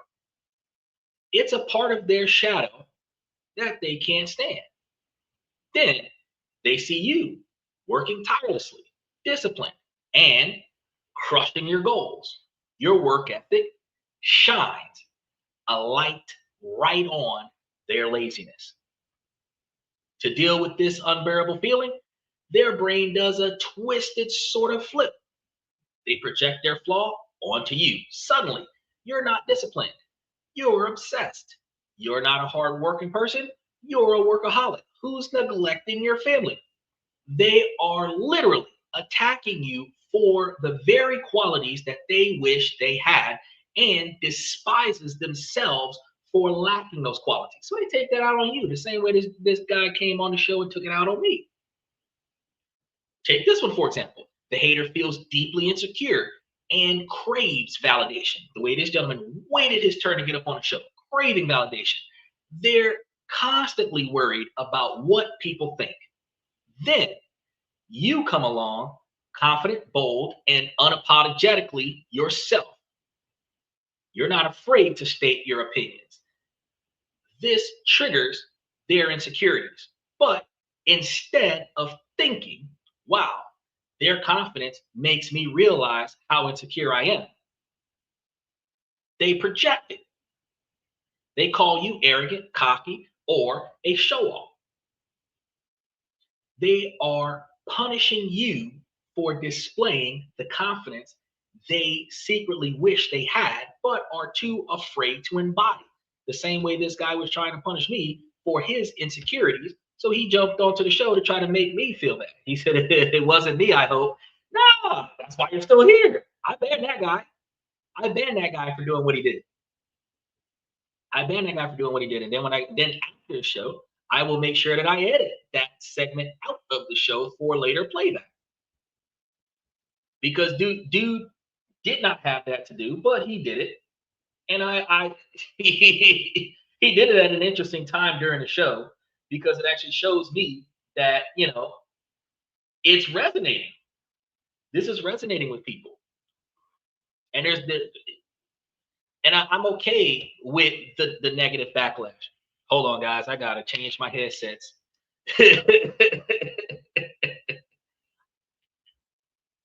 Hold on a second.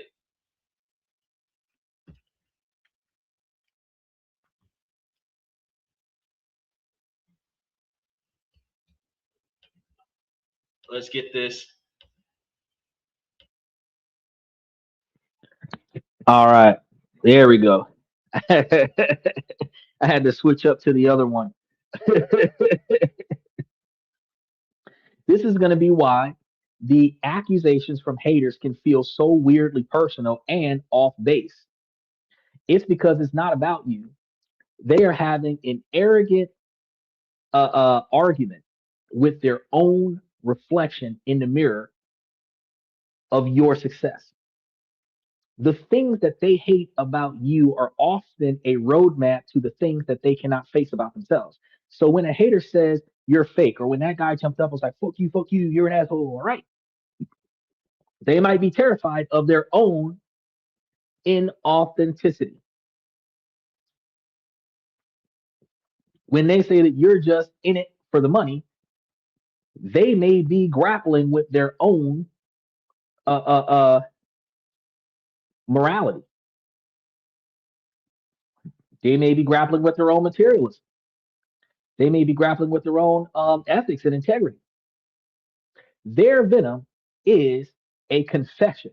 Their hate is a self report.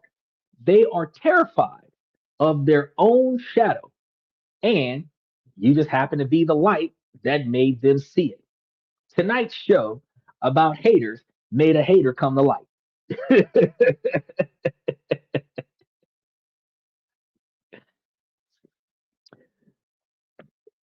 Reason number 4, they are addicted to the feeling of hating.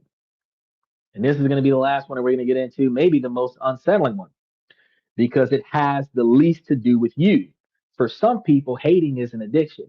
It's their emotional caffeine. In a world where so many people feel powerless and insignificant, like the gentleman that was just up here before, outrage is one of the few feelings that can make them feel powerful and alive, right? So he felt like he did something, right? The act of hating, the gossip in the group chat, the snarky comments online, jumping onto the live stream and say something negative, the shared eye roll with a coworker, this creates temporary spikes of stimulation and, just as importantly, a sense of belonging. Hating on you becomes a bonding activity. It creates an instant in group, us, the reasonable people, and an out group, you, the arrogant, successful one, right? In that shared negativity, they find community. They feel righteous. Talking about your supposed flaws is way easier than discussing their own. Deconstructing your latest success as luck is a way for them to feel smart without having to achieve anything. In this dynamic, you're not even a person, you're content. Your life becomes the new season of a TV show they love to hate watching, but the fuckers watch anyway. They don't need to be your enemy. They just need to be their favorite drug. They need to keep succeeding well, you got to keep succeeding so that they have something new to be outraged about. If you stop succeeding, they stop having something to hate on. They need something new to pick apart. They need something new to bond over. Haters need your success so that they can keep hating. This is why they seem so obsessed, why they watch your every move, why they will create multiple different uh, uh, uh, uh, fake accounts so that they can come back to the same live podcast and troll your podcast again. Even as they claim to dislike you so much, even as that guy made it seem like he didn't like me so much, he stayed on the show. He waited his turn so that he could have his moment to try to devalue and disrespect me during the live podcast. He needed that. They're not watching because they hate me. They're not watching because they hate you. They're watching because they are addicted to the feeling that they get from hating on you, from hating on me. It gives them energy, it gives them community, it distracts them from the quiet desperation of their own lives. Understanding this is so liberating because if their hate isn't personal, but just a form of entertainment or an addiction, then there's literally nothing that you can do to win over them, right? And more importantly, there's nothing that you should be doing. You're not responsible for managing their addiction. Your only job is to realize that you've become an unwilling star of their drama, and your best move is to just walk off the set. Exactly. Your success feeds them, fuels them. The time it's going to take for that guy to create another identity, because in order for him to get into the show, in order to click the link, he has to verify his email and then approve the mic, approve the camera to come onto the show live. By the time he's going to have to put up so much effort to create yet another account to get back into the comment section, because he can't just change his name and come back. His email has been blocked off of the podcast now. So he has to create a whole nother identity so that he can get back in here so that he can try to talk to me again. He might put in the effort, but he might have received just enough validation from the day that he's done with this particular podcast until I pop up on his For You page with another alt account. Because as long as he uses that particular account, he's blocked from this show. So if he really, really wants to come back, he has to create a whole nother account, then create a YouTube account, then come back to the show, which means he'll probably be here like next week.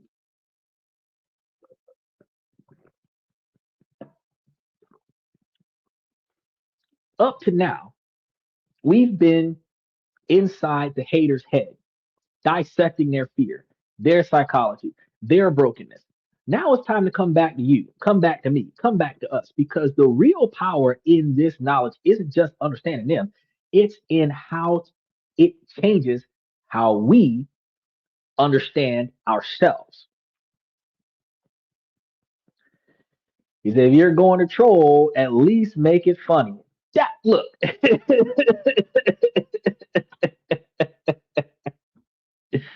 I'm not gonna lie. I have had a few people come to the show and say some inappropriate stuff, and I find it funny, and I'll laugh a little bit, and I'll ask them to stop. But they got some guys that are so bad about their troll. You notice that there's some comments that don't even make it up on the screen anymore.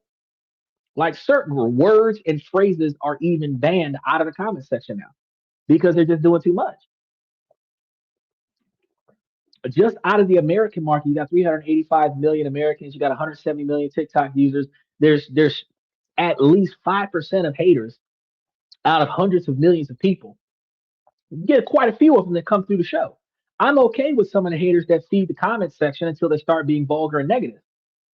When the dude started putting his butt on the screen, that's when I was like, all right, time to ban him. When he was just saying fuck me, I was like, all right, yeah, we might actually turn this into a conversation because he's actually hating right now.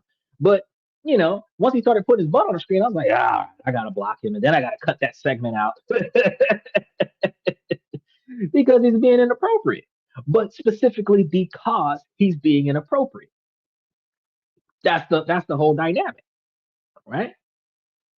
So yeah, I agree with you. At least if you're gonna troll the show, at least be funny about it. You know, what the knife say to the spoon? I don't know, but at least we're at least making funny, you know.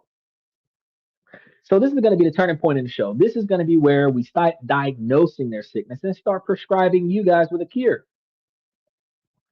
Because I never find a problem without giving you guys a solution. And the cure is going to be from this moment forward, you will no longer see their hate as a wound. You will see it as a compass. A compass always points north. It's a reliable external sign of a fixed truth.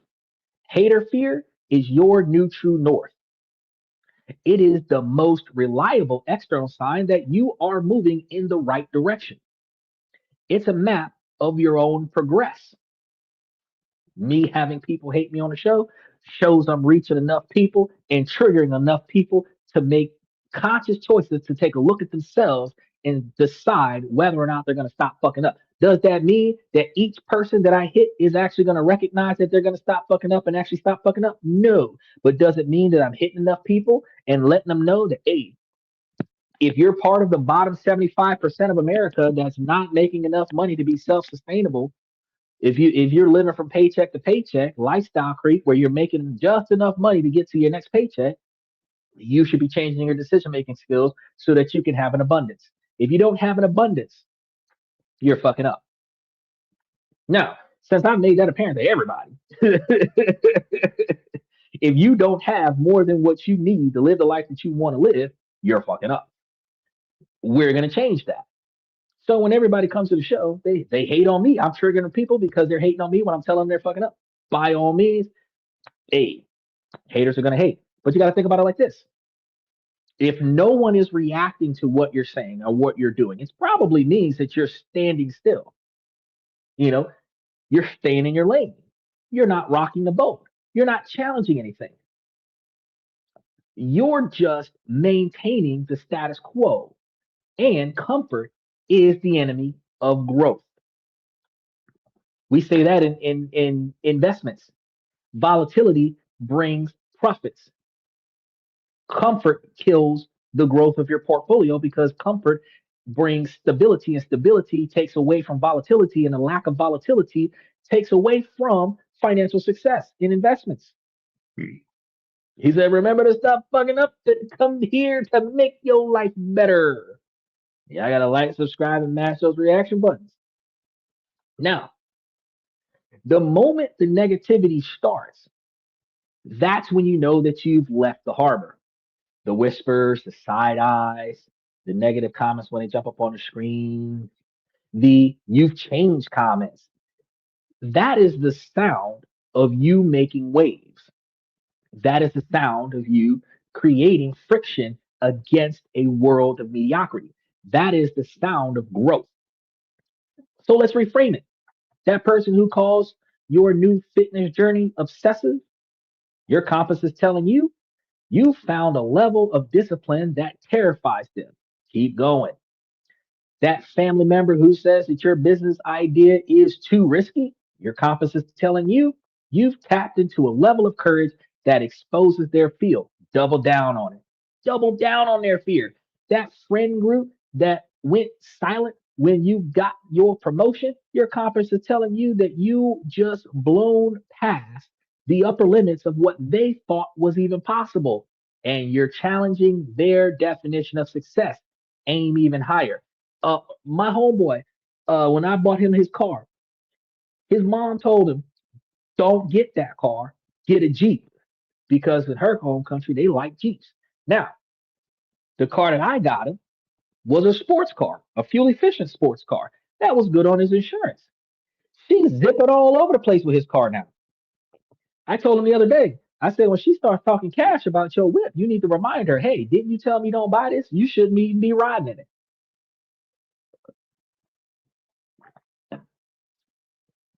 When I'm over here talking on the show about haters hating, and I talk about how we need to build ourselves up to be financially successful, and this guy jumps in and does what he does, he's telling me that I am delivering the right message to the right people. Keep delivering the message. Their fear is not a stop sign for you. It is a milestone. It's a checkpoint telling you that you just leveled up so much that you're now a threat to the old world. You've become so bright that you're casting a shadow that they can no longer ignore. Don't run from that light. Don't try to appease it either. Don't shrink yourself back down to make the negativity go away. Instead, lean into it. Use it as data. What specifically are they attacking? That is often the very area of your growth that is the most powerful. Their negativity isn't a verdict on your worth, it is a filter that reveals who is really ready to evolve with or without you and who is determined to be left behind. So I want to know, what has your compass been telling you guys lately? What's the one piece of hate or concern that you've received that, after hearing it, you now realize after today's show that that was just a sign of them being terrified of you? Make sure that you guys drop it in the comments. Now, we're doing this not to shame them, but to reframe it for yourself. Let's build a list all the way down to the fundamentals. We're going to cover the ways that we know that we're on the right track by sharing what you've experienced. You're not just validating your own journey, you are giving someone else permission to finally read their own compass correctly. So, since we understand what's going on with haters hating, we have new perspectives. But insight without action is just trivial. Y'all already know this. Faith without work is dead. Hope without action is impossible. A miracle is the capability to take action at the most inopportune time and strive for the slimmest chances of success. Because if you don't apply yourself, you will not succeed. So you need a set of tools, a new operating system for this reality. Forget ignoring the haters. That's passive behavior. We're going to take an active stance. We're going to practice just a little bit of psychological judo. Because in judo, you use your opponent's weight and momentum against them. You don't meet force with force. You redirect it. You use their attack to your advantage. Here's your framework for becoming a master of hater judo. Turn haters into data, not demons. First, this move here, fantastic. Stop seeing your opponent as some evil monster. See them as a body with momentum. We have to do the same thing. Stop demonizing your haters and give them all that power. We don't want to do that. They aren't demons, they're data points. Become a scientist of your own success. Create a hater log. For the next 30 days, you want to create a hater log. Every time you get a negative comment, don't feel it, document it. Write down who said it, a friend, a relative, an anonymous troll. What was the comment? Was it must be nice?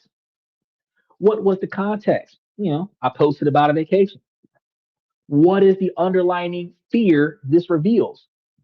Their fear of financial lack, their belief that success must be unearned.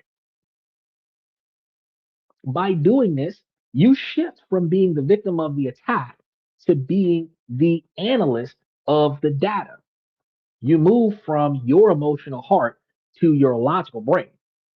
The sting fades and the pattern becomes clear. After 30 days, you'll have a spreadsheet that isn't a list of insults, but a blueprint of your growth. And you'll see, wow, 80% of the negative comments are about body. That means that we're glowing and it's threatening them. You just identified your biggest area of progress. Your next move is clear. Build on that strength. The judo sounds like fun. I want to get into some kind of martial arts. There are so many YouTube videos out there right now. You can learn mixed martial arts if you just took 30 minutes a day out of your day and just practice whatever moves that you can practice in your house by watching those videos and repetitively practice them until you memorize the moves by heart. You can go one step further with that and you can find all of the banned UFC moves, all of the banned karate moves, all of the banned competition moves, because those are the moves that do the most damage and are the most lethal. And if you incorporate those moves into your combo, you will be able to have the most definitive black belt in every sport, and nobody will even know where you got it from. But it just requires you to practice it. And with the way we've got AI automating so many things that we need to do, while AI is writing your term paper, you're practicing jujitsu. When if you did take a karate class, you would be the only student in that karate or jujitsu class that is not asking the teacher to show you how to attack. You would be the only one asking the teacher to show you how to defend. Why? Because you're learning how to attack at your house. I don't need you to teach me the death moves. I need you to teach me how to block and counter. Because I already know the offensive side. I know how to rush in. Show me how to stand my ground and pivot. You come in there half prepared, you're better off than most of their students. Because most of the students get the ass whooped and then they go to the class, paying for the class, thinking that the teacher's going to teach them how to fight. No, the teacher's going to teach you how to defend yourself and remain calm while doing it because you cannot make intentional decisions in the midst of emotional chaos.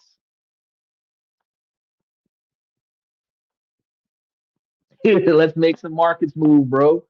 Hey, get in there, Joe Jack.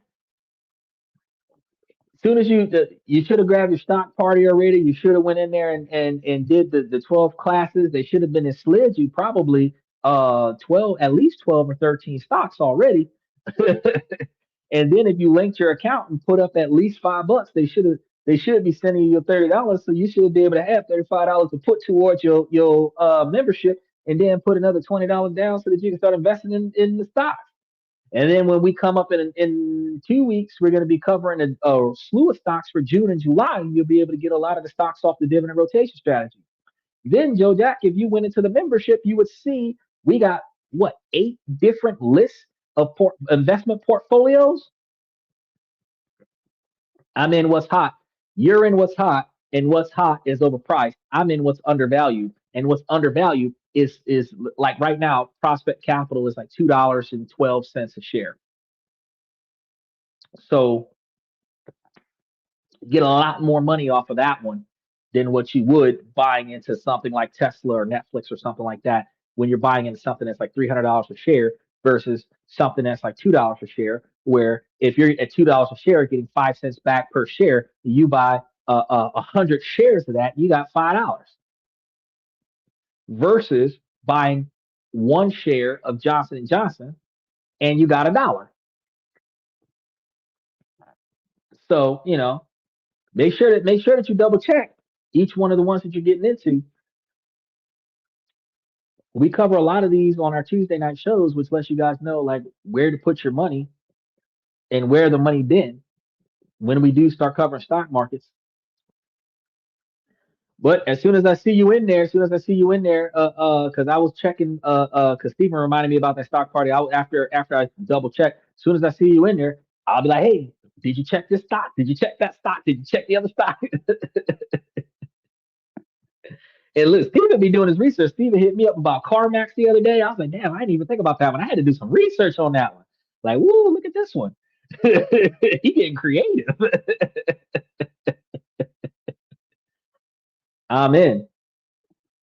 I'm in. I believe you. I believe you. But whenever you got time, take a look at what's hot. Okay, here, I'll help you out. See that list going across the top of the screen? Those are dividend paying stocks. The majority of them are dividend paying stocks. And each one of those stocks are there's about 52 stocks in total that we're following. And out of those 52 stocks, I picked about 17 or 19 of them that is a highly profitable dividend driven platform that also contains growth and technology. So in the membership, we got those portfolios put together. But these are the stocks going across the top of the screen that are some of the hot stocks. Okay, so what do I do? So what you do is you go into your Stash app account after you put some money onto the account. You go into the I believe it's the investment opportunity where you type in the ticker or write the name of one of the stocks that's in there, and then it pops up. You click it, then you click invest, and then once you click invest, it's going to ask you for an amount. You put an amount in there, and then you hit send. And then tomorrow morning when the market opens up, it's going to buy the stocks for you. 'Cause I like to buy dividend payers, and I plan on holding forever. So don't think I'll ever sell a single stock. Me neither, bro. I'm doing buy and holds. That's what I would like to do. Is that I'm glad you got me started. I'm glad you got started, bro, because this is gonna build you forever. You like stocks or ETFs? I do both stocks and ETFs. Right now, Stash App is actually an ETF based platform that operates on stocks where you have more liquidity because you put your money on you put the value, the dollar value on your platform, right? And then depending on how much, like you could put up $500 towards a stock. And if the stock is 255 a share, it'll give you $2.55 worth of shares. So you don't have to buy exactly 100 shares the way you would have had to do with TD Ameritrade or Acorn. It gives you $500 worth of shares. So if you get a fractional share with ETFs, you get a fractional share, but you get your $500 worth. It's still going to pay you dividends, which also means that you can get the dividends and re-up on either that one or something else. But the benefit of the ETF is that you can sell it today and it'll be sold tomorrow instead of you having to put it up right now and then wait over the next 2 weeks for it to be sold in a contract on either a call or a put option when you're doing options trading. The what about mutual funds? Because I have a bunch of those. If you want to know about the mutual fund, because today's show we're talking about hater. If you want to, we're talking about haters and how to improve ourselves from haters.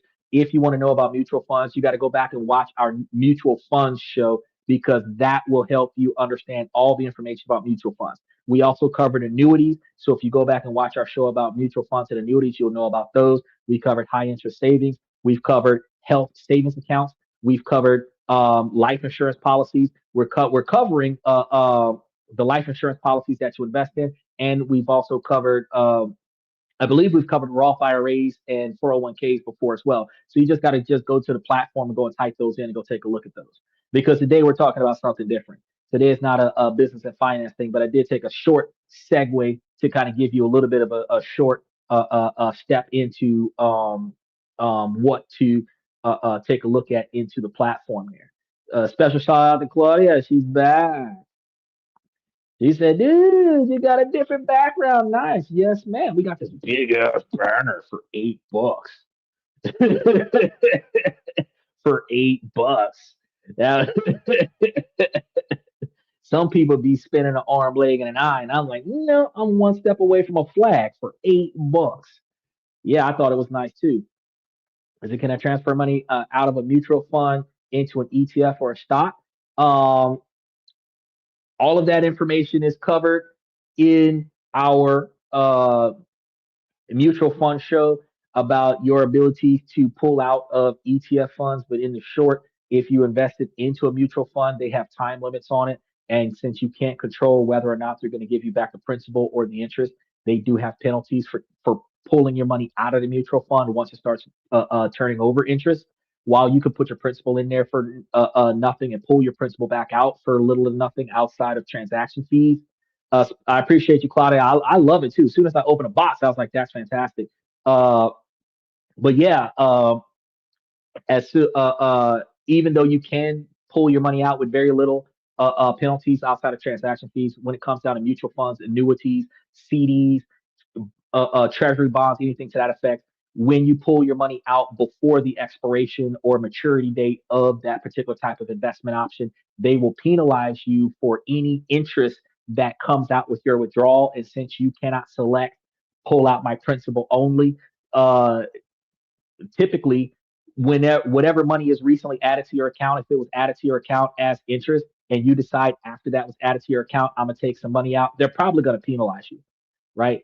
So I don't know the exact ins and outs of how they penalize, why they penalize, when they penalize, but after your account starts turning over interest, you will risk losing your interest to pull money out, right? But if you just started the account, you put the money in, you haven't gotten a dollar of interest in yet, and you want to pull your money out, you're likely able to do so with less consequences. But if you've got some mutual funds that's been sitting there for a few years, and you call yourself trying to pull it out, and it has not matured yet, you haven't reached that age where the penalties are gone, you would be pulling out of the mutual funds and taking a big dive. But on the other side, though, if you've crossed that 65 or 70-year-old age range where the mutual funds are no longer giving you penalties for withdrawing, at that point you can pull all your money out, taxable income, so you're going to pay taxes on it, put it down on ETFs, and make more money off of ETF trading than what you would be making off of mutual funds. So yeah, opportunity cost. But you got to ask yourself, do I want to pay the taxes to move the money from the mutual fund to the ETF trading, or do I want to just leave my mutual funds there and take new money and put it up on ETFs? I would say take your new money, put it up on ETFs, let your mutual funds do what they've been doing. I appreciate you, Joe Jack. I try to be helpful as often as possible. Now, the second thing we're going to be doing, because today we're talking about haters hating, and we're going to be talking about what to do about growing beyond the haters.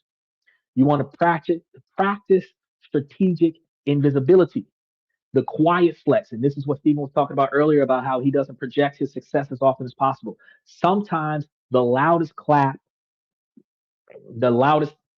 back is silence. So the loudest retaliation that you give to somebody else is not saying anything in return. He says, I guess I will lower what I've been putting in my mutual funds and put it in my stash account. That's exactly what you should do, because whatever's in your mutual funds is in your mutual funds. But one of the benefits with Stash App, there's a Roth IRA on there, so you can start putting up to $7,500 into the Roth IRA that's on your Stash App, and then still put into your personal portfolio, and you can invest in both areas over there. So, I mean, that can help you out as well. I haven't established a Roth IRA there, so I'm not sure if I can selectively grab all of the same shares that I grab on the regular portfolio. But I would, if I were you, put up $100 or $200 into the Roth IRA and then see if you can manually select all of the stocks that I put up on the screen and put them into your Roth IRA. And if you can, then my personal portfolio would be anything over the first $7,500 worth of investments that I have, and put everything else into the Roth IRA. That would be what I would recommend, because then you're going to have tax deferred on a majority of your money, and then you're going to have uh, uh, the benefits of your brokerage account on the other side.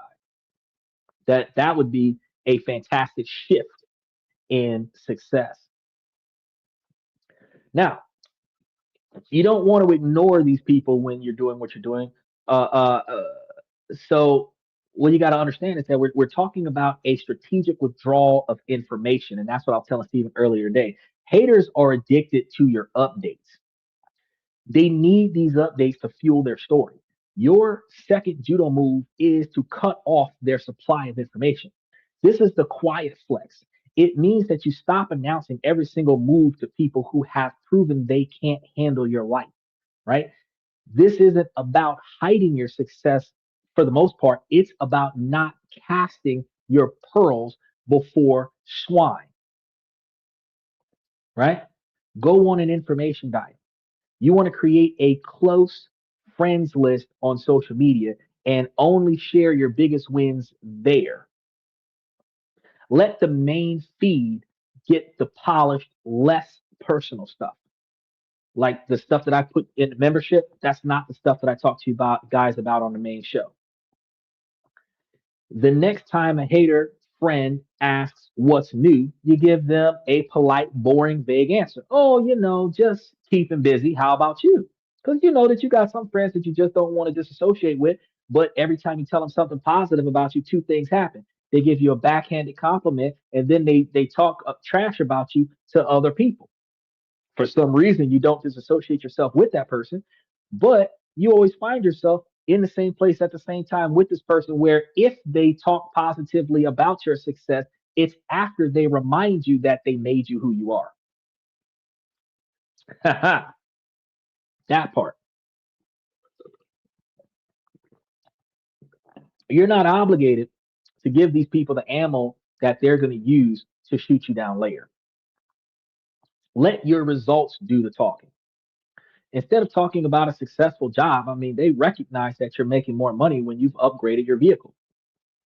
Instead of bragging about all the wealth that you have in the background, they're going to recognize it when you're moving into a bigger house. Certain parts of your life you just can't hide. You're getting new furniture, your friends are hanging out at your house, and big ass boxes are being dropped off on your doorstep. There's certain things you just can't hide, but you're not going to call them up or take screenshots of it and put it up on social media and say, look at what I got. This banner came in 2 weeks before y'all saw it on the podcast. I don't even look at what I got. That's not me. Don't talk about the diet. Let them see the results in 6 months. Don't announce you're writing a book. Let them see the book on a bookshelf. The quiet flex drives haters crazy because it robs them of their power. They can't critique what they can't see. And when the results finally appear, fully formed and undeniable, their window to cast doubt is already closed. You starve their addiction by taking yourself off the menu. Weaponize radical kindness. This is going to be the third thing you're going to do. And this is the most advanced move. And it's devastatingly effective. When a hater comes at you with aggression, your instinct is to either shrink or fight back. Notice he said, fuck me. I'm like, yeah, fuck you too. Both responses give them what they want, a reaction, and maybe even some drama. Kindness, however, is a psychological pattern to interrupt that, right? Not fake, a surgery sweet niceness.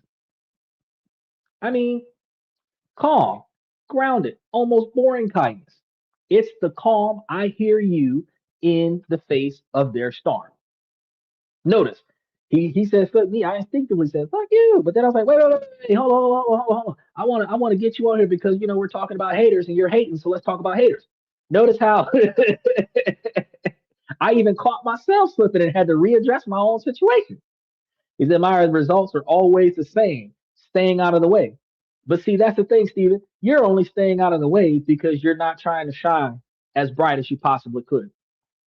Because at the end of the day, if you are the spotlight over there, that spotlight's going to shine on everything over here.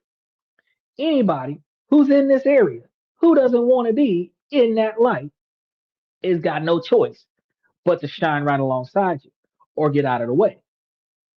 When you say that you're staying out of the way, you're saying that you're staying out of the spotlight because you are not willing to impact your environment. No, I definitively build a legacy on impacting my environment. Now, I can't guarantee that my impact is always going to be positive. I'm still growing, I'm still learning, but my intent is to always positively impact my environment. But one thing I will do, everybody that passed me, Everybody that encounters me, they will not forget the day that I showed up doing what I do the way I do what I do. Because at the end of the day, there's only one like me that does it the way I do it, right? And it is exceptionally effective. It intimidates people, and I'm okay with that, right? So when they attack, you're going to respond with a simple, non defensive statement that acknowledges their feelings without validating their attacks. I'm still working on it, as you've seen that today. But then you want to disengage. That part I did master. Once I seen that it started getting too inappropriate, I just took him off the air. I can't believe you're spending so much on a personal trainer, might be something a hater says. That's so irresponsible, right? You're going to take that and say, you know what, I appreciate you sharing your perspective. For me, investing in my health is a priority right now. Anyway, did you catch the game last night? Notice how I changed the topic. You don't argue with them. You don't justify. You don't get angry. You simply state your reality with calm confidence and change the subject. You denied them the fight that they were craving. You've essentially shown up to a sword fight holding a cup of tea. It's confusing. It's disarming. Publicly, it makes them look unhinged. Privately, it protects your peace and it keeps you from becoming bitter like they are. Number four, you want to build your builders only circle. Now, remember, I was talking to you guys on the show before about becoming a buildable man and how I was telling the women that they need to be looking for a buildable man, not a fixer upper, but a person that builds in their life, grows in their life, and you can build and grow with this person in your life where y'all can excel together, right? Now, I'm telling you to build a builders only circle. The key part of judo is controlling your environment. You want to fight on your mat, on your terms. Y'all know this is my backyard. We want to fight on my side of the field where the advantage is on my side, right? Your life is going to be no different than that. You can't thrive in a toxic environment. You have to radically upgrade your surroundings. And this means that you actively curate a circle of builders, which is what I do on my channel. Whenever somebody starts showing toxicity, I block them off of the show, which leaves the only people that comment in the comment section are people that will not be toxic.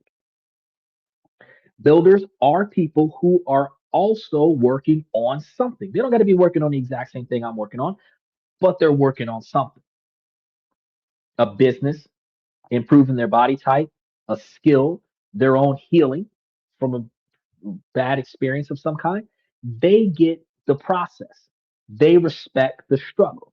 They celebrate the wins because they know what it took to get there, right? So your energy is your most valuable asset. And I've told you that before. So you want to stop spending it trying to convince the wreckers in your life to be happy for you. They won't be. Their identity is invested in tearing things down. Instead, invest that energy in finding and nurturing your builders. Join a mastermind group, go to a seminar, come to this podcast every day, join a gym with the real community.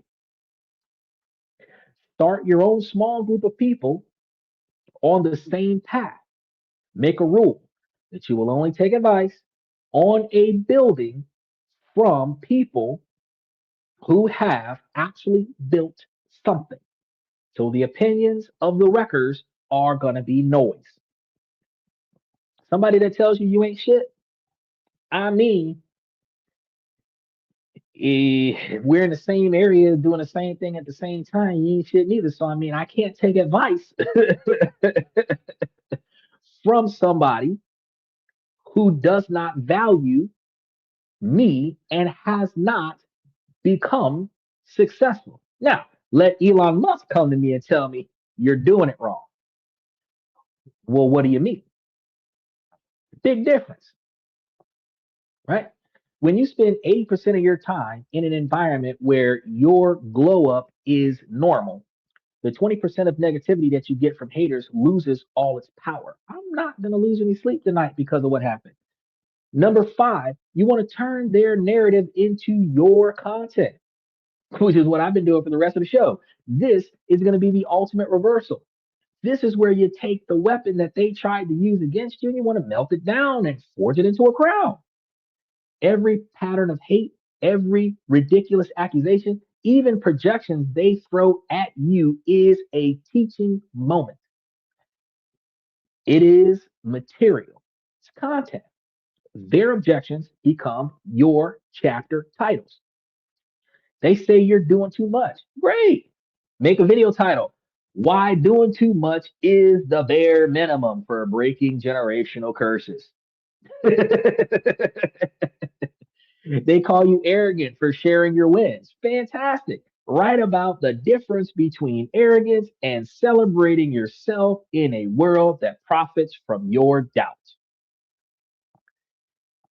That's heavy, isn't it? They accuse you of changing. Perfect. That's your next journal prompt. Your next talk is a love letter to the version of me I became when I stopped being who they wanted me to be. You hijack their narrative.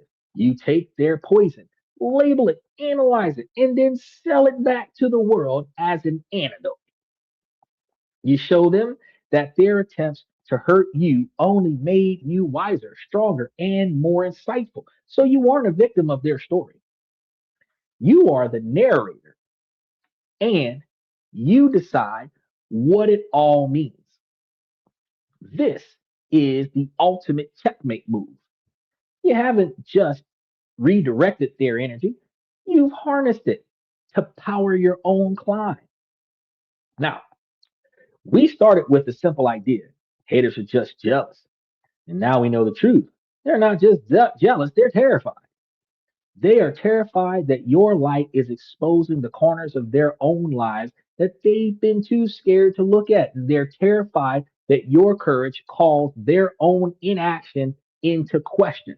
They are terrified that your growth means you'll leave them behind in the comfortable misery that they call home. And their hate, their criticism, their negativity, it was never really about you. It was always about them.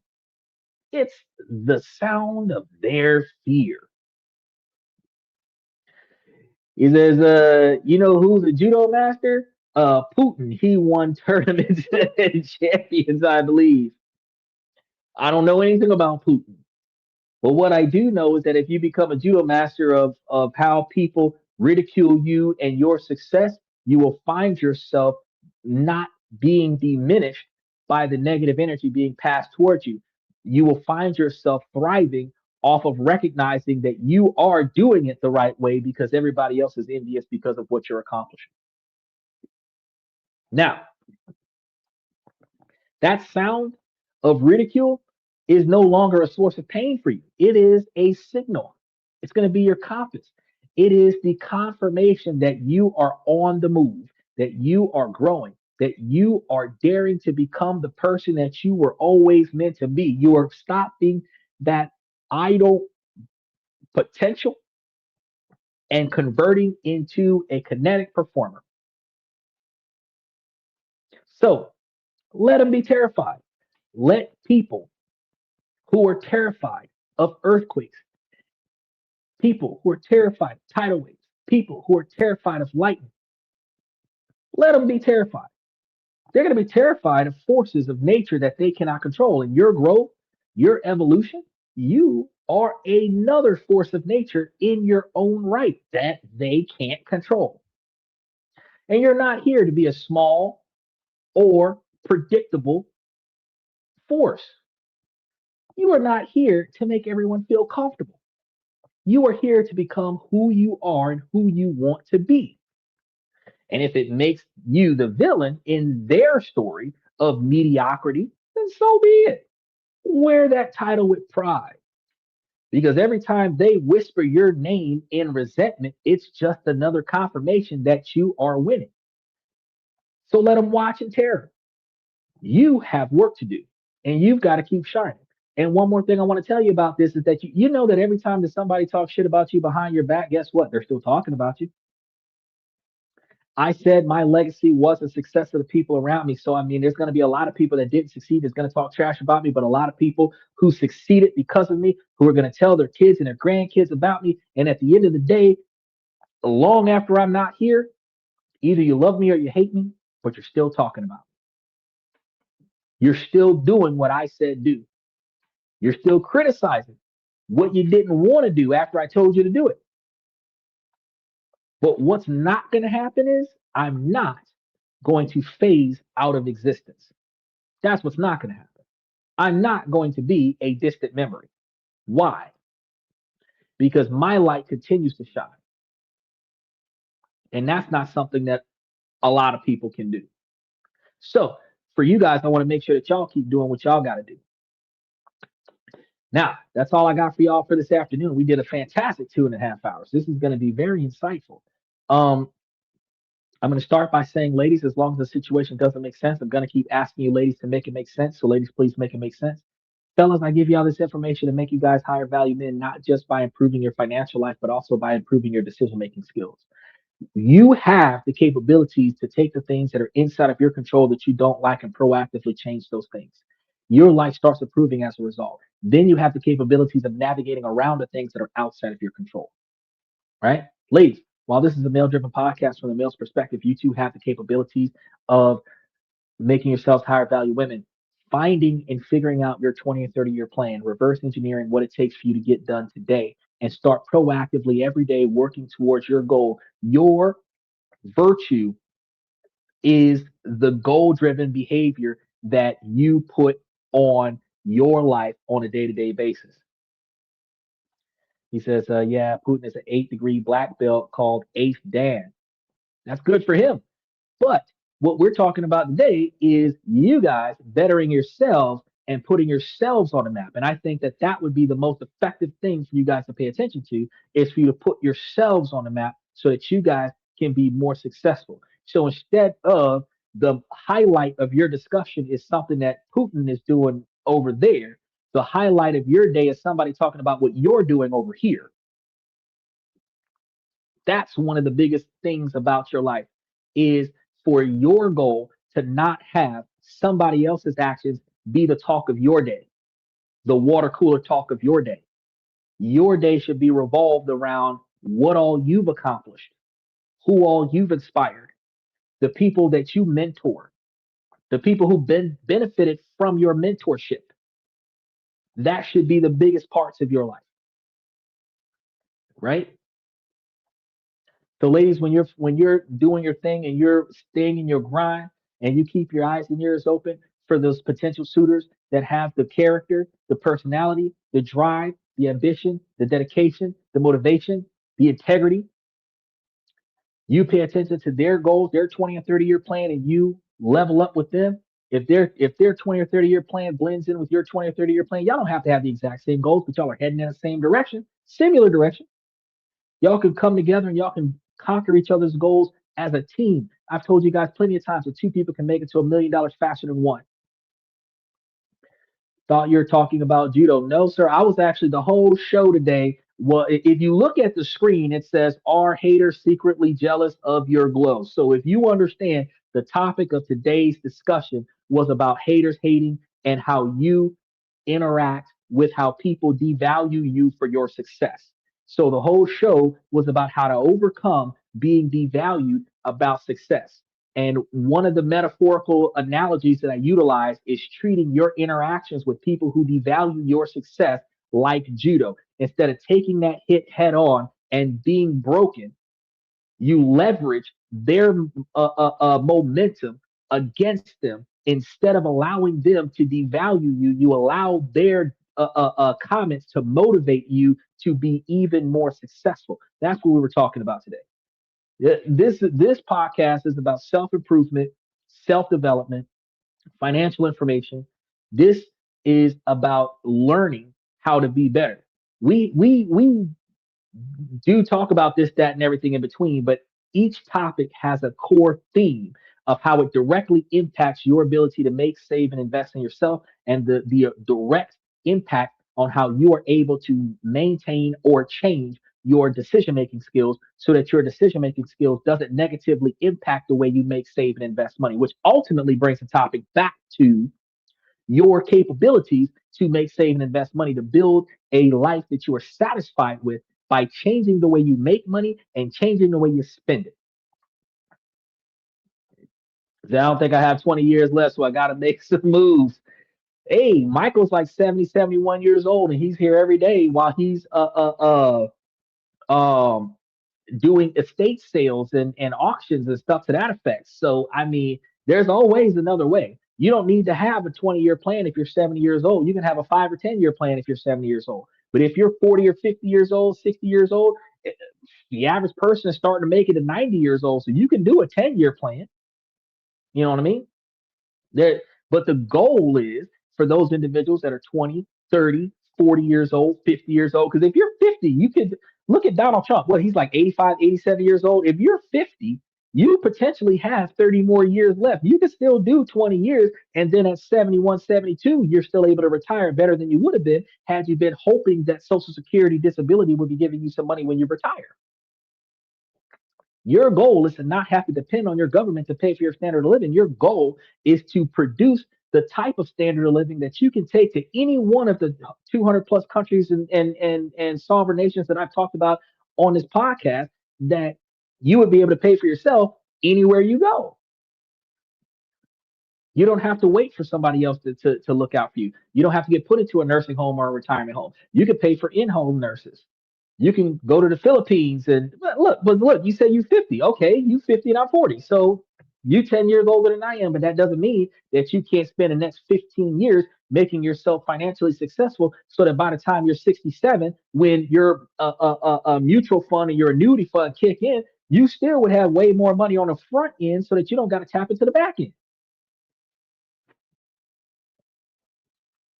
But for the average person that's 40 years old, you've got like 45 years left of life or more.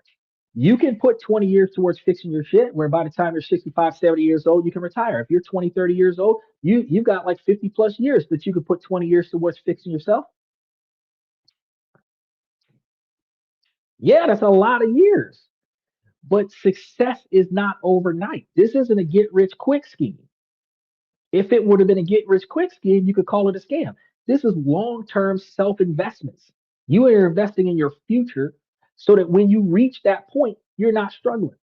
You got a portfolio that's doing 12% return, 14, 15% return. You're outdoing the S&P 500 over the course of the next 15 years. Depending on how much you invest, you can turn a $500 a month investment into a $500,000 portfolio, $750,000 portfolio, which would be paying you 70,000 a year on that same 10 or 10,000 or 10% after taxes portfolio, where you would be getting like 70,000 a year off your $700,000 portfolio, 50,000 a year off of your $500,000 portfolio, which ultimately means that depending on what your standard of living costs, you might be making more money than what you need to cover your base standard of living, rent, light, gas, car insurance, phone bill, or mortgage instead, right?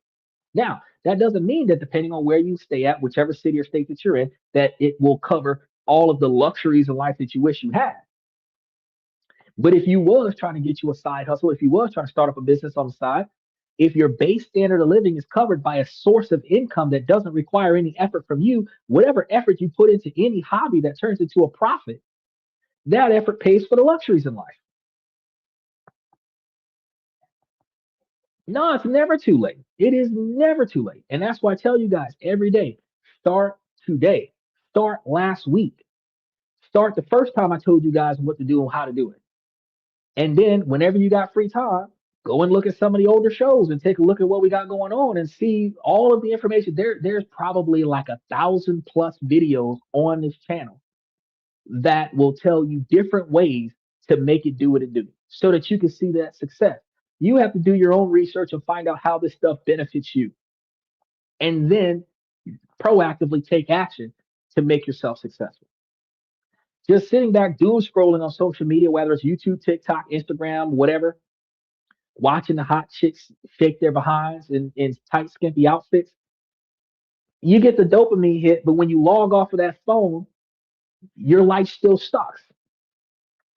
When you start investing in yourself, you start investing in your future, you come to a point where you have less stress and less frustration because all the stuff that used to piss you off, you got people on your payroll that's doing it for you. Now you're doing stuff because you're bored, not because you have to. Now your thrill in life is going somewhere else and trying something new, not the frustration of life of having to get out of bed when you physically can't do it so that you can make ends meet. Because if you don't get out of bed, you'll starve to death. There's a difference in the type of lifestyle that you could have.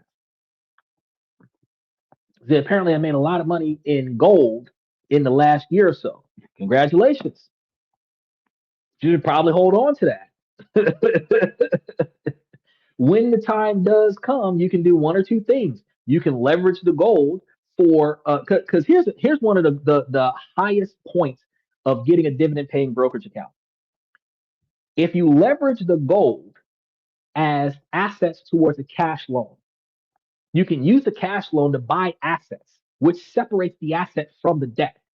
But if the brokerage account is making more money than the monthly payment on that cash loan, you leverage gold that's doing nothing for you to get money that you didn't have to work for, so it's not a taxable income. Then you take the brokerage account that is a taxable income and you pay off the loan, which is a tax deduction. Now you've got stuff and you're paying off a debt, so you're not turning a profit on a brokerage account on paper, but you've got stuff. You give less to Uncle Sam. You put more into your pocket. You put more stuff into your possession that allows you to have more stuff to will off to your kids with if you have any. So if you got gold, hold on to it. You can find the right they can issue a line of credit, leverage the portfolio, that portion of the portfolio towards capital that you can utilize. You can actually leverage the gold for cash to put into your brokerage account for dividends to pay off the leverage from the gold. So say you've got $100,000 or $200,000 worth of gold in a portfolio somewhere. You can leverage 50% of that, knowing that gold is on an incline. You can leverage 50% of that, put 100 grand into a brokerage account that's paying you 12% interest. Now you got $12,000 a year. And out of that $12,000 a year, you can put $6,000 a year on that loan, which means you actually turn a profit of $6,000 a year. That's taxable income. But you understand that if you're only making $6,000 a year and the tax line stops at 13.5 or 14.2, something like that, guess what they do with the difference? Don't worry about it. What's the difference between a mutual fund and an ETF? As I explained before, you have to go back and watch our mutual fund show so that you can evaluate what a mutual fund is and how it functions. And we've also covered ETFs on the show. But the acronym ETF is electronic transfer funds, which means the money to invest, if that helps with wrapping your mind around it. The mutual funds is money that is mutually shared amongst all of the people that invested into the same pot, and ETFs is electronic transfer funds, which only makes the money more accessible when you go to sell the stock and get the cash back. So again, I'm going to tell you, I've got a bunch of shows. So instead of using today's show when we're talking about self-improvement to talk about a show that I've already covered, I strongly encourage you to just go to my channel, type in mutual fund, and watch that show. And then make sure that you like and subscribe to the channel. That's what I would encourage for you to do. Now, that's all I got for you guys for tonight.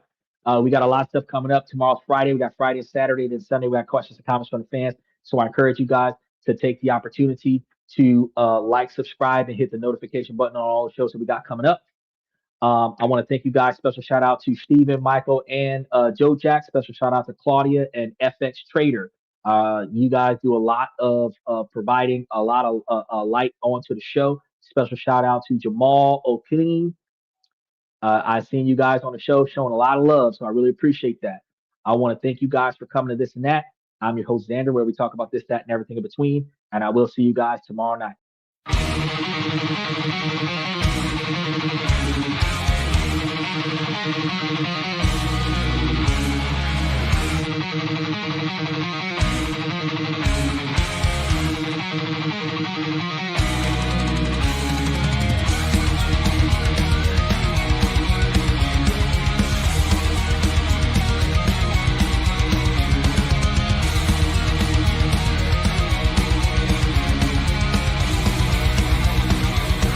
Higher ground.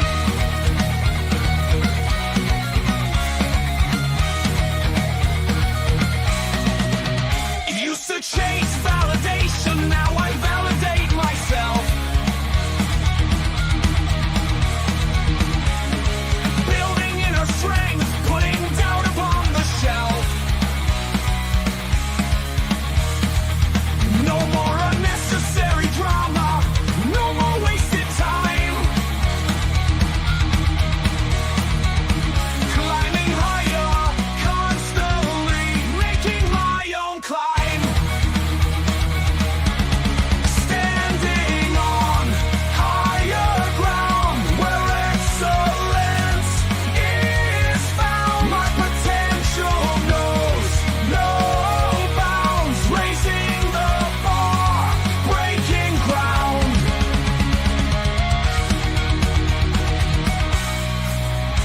My network is my net worth. Choose your company wise. Surround yourself with eagles, not with sheep in disguise.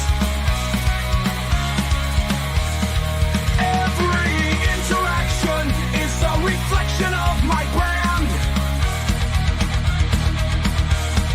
Quality over quantity, that's my personal command. I'm not landing on higher ground where excellence is found. My potential knows no bounds, raising the bar, breaking ground.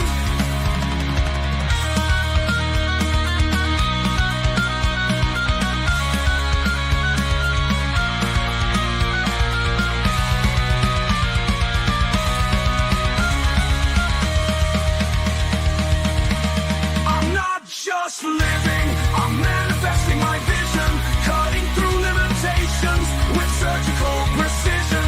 My expectations are my compass, my respect is my shield to mediocrity and chaos. I will never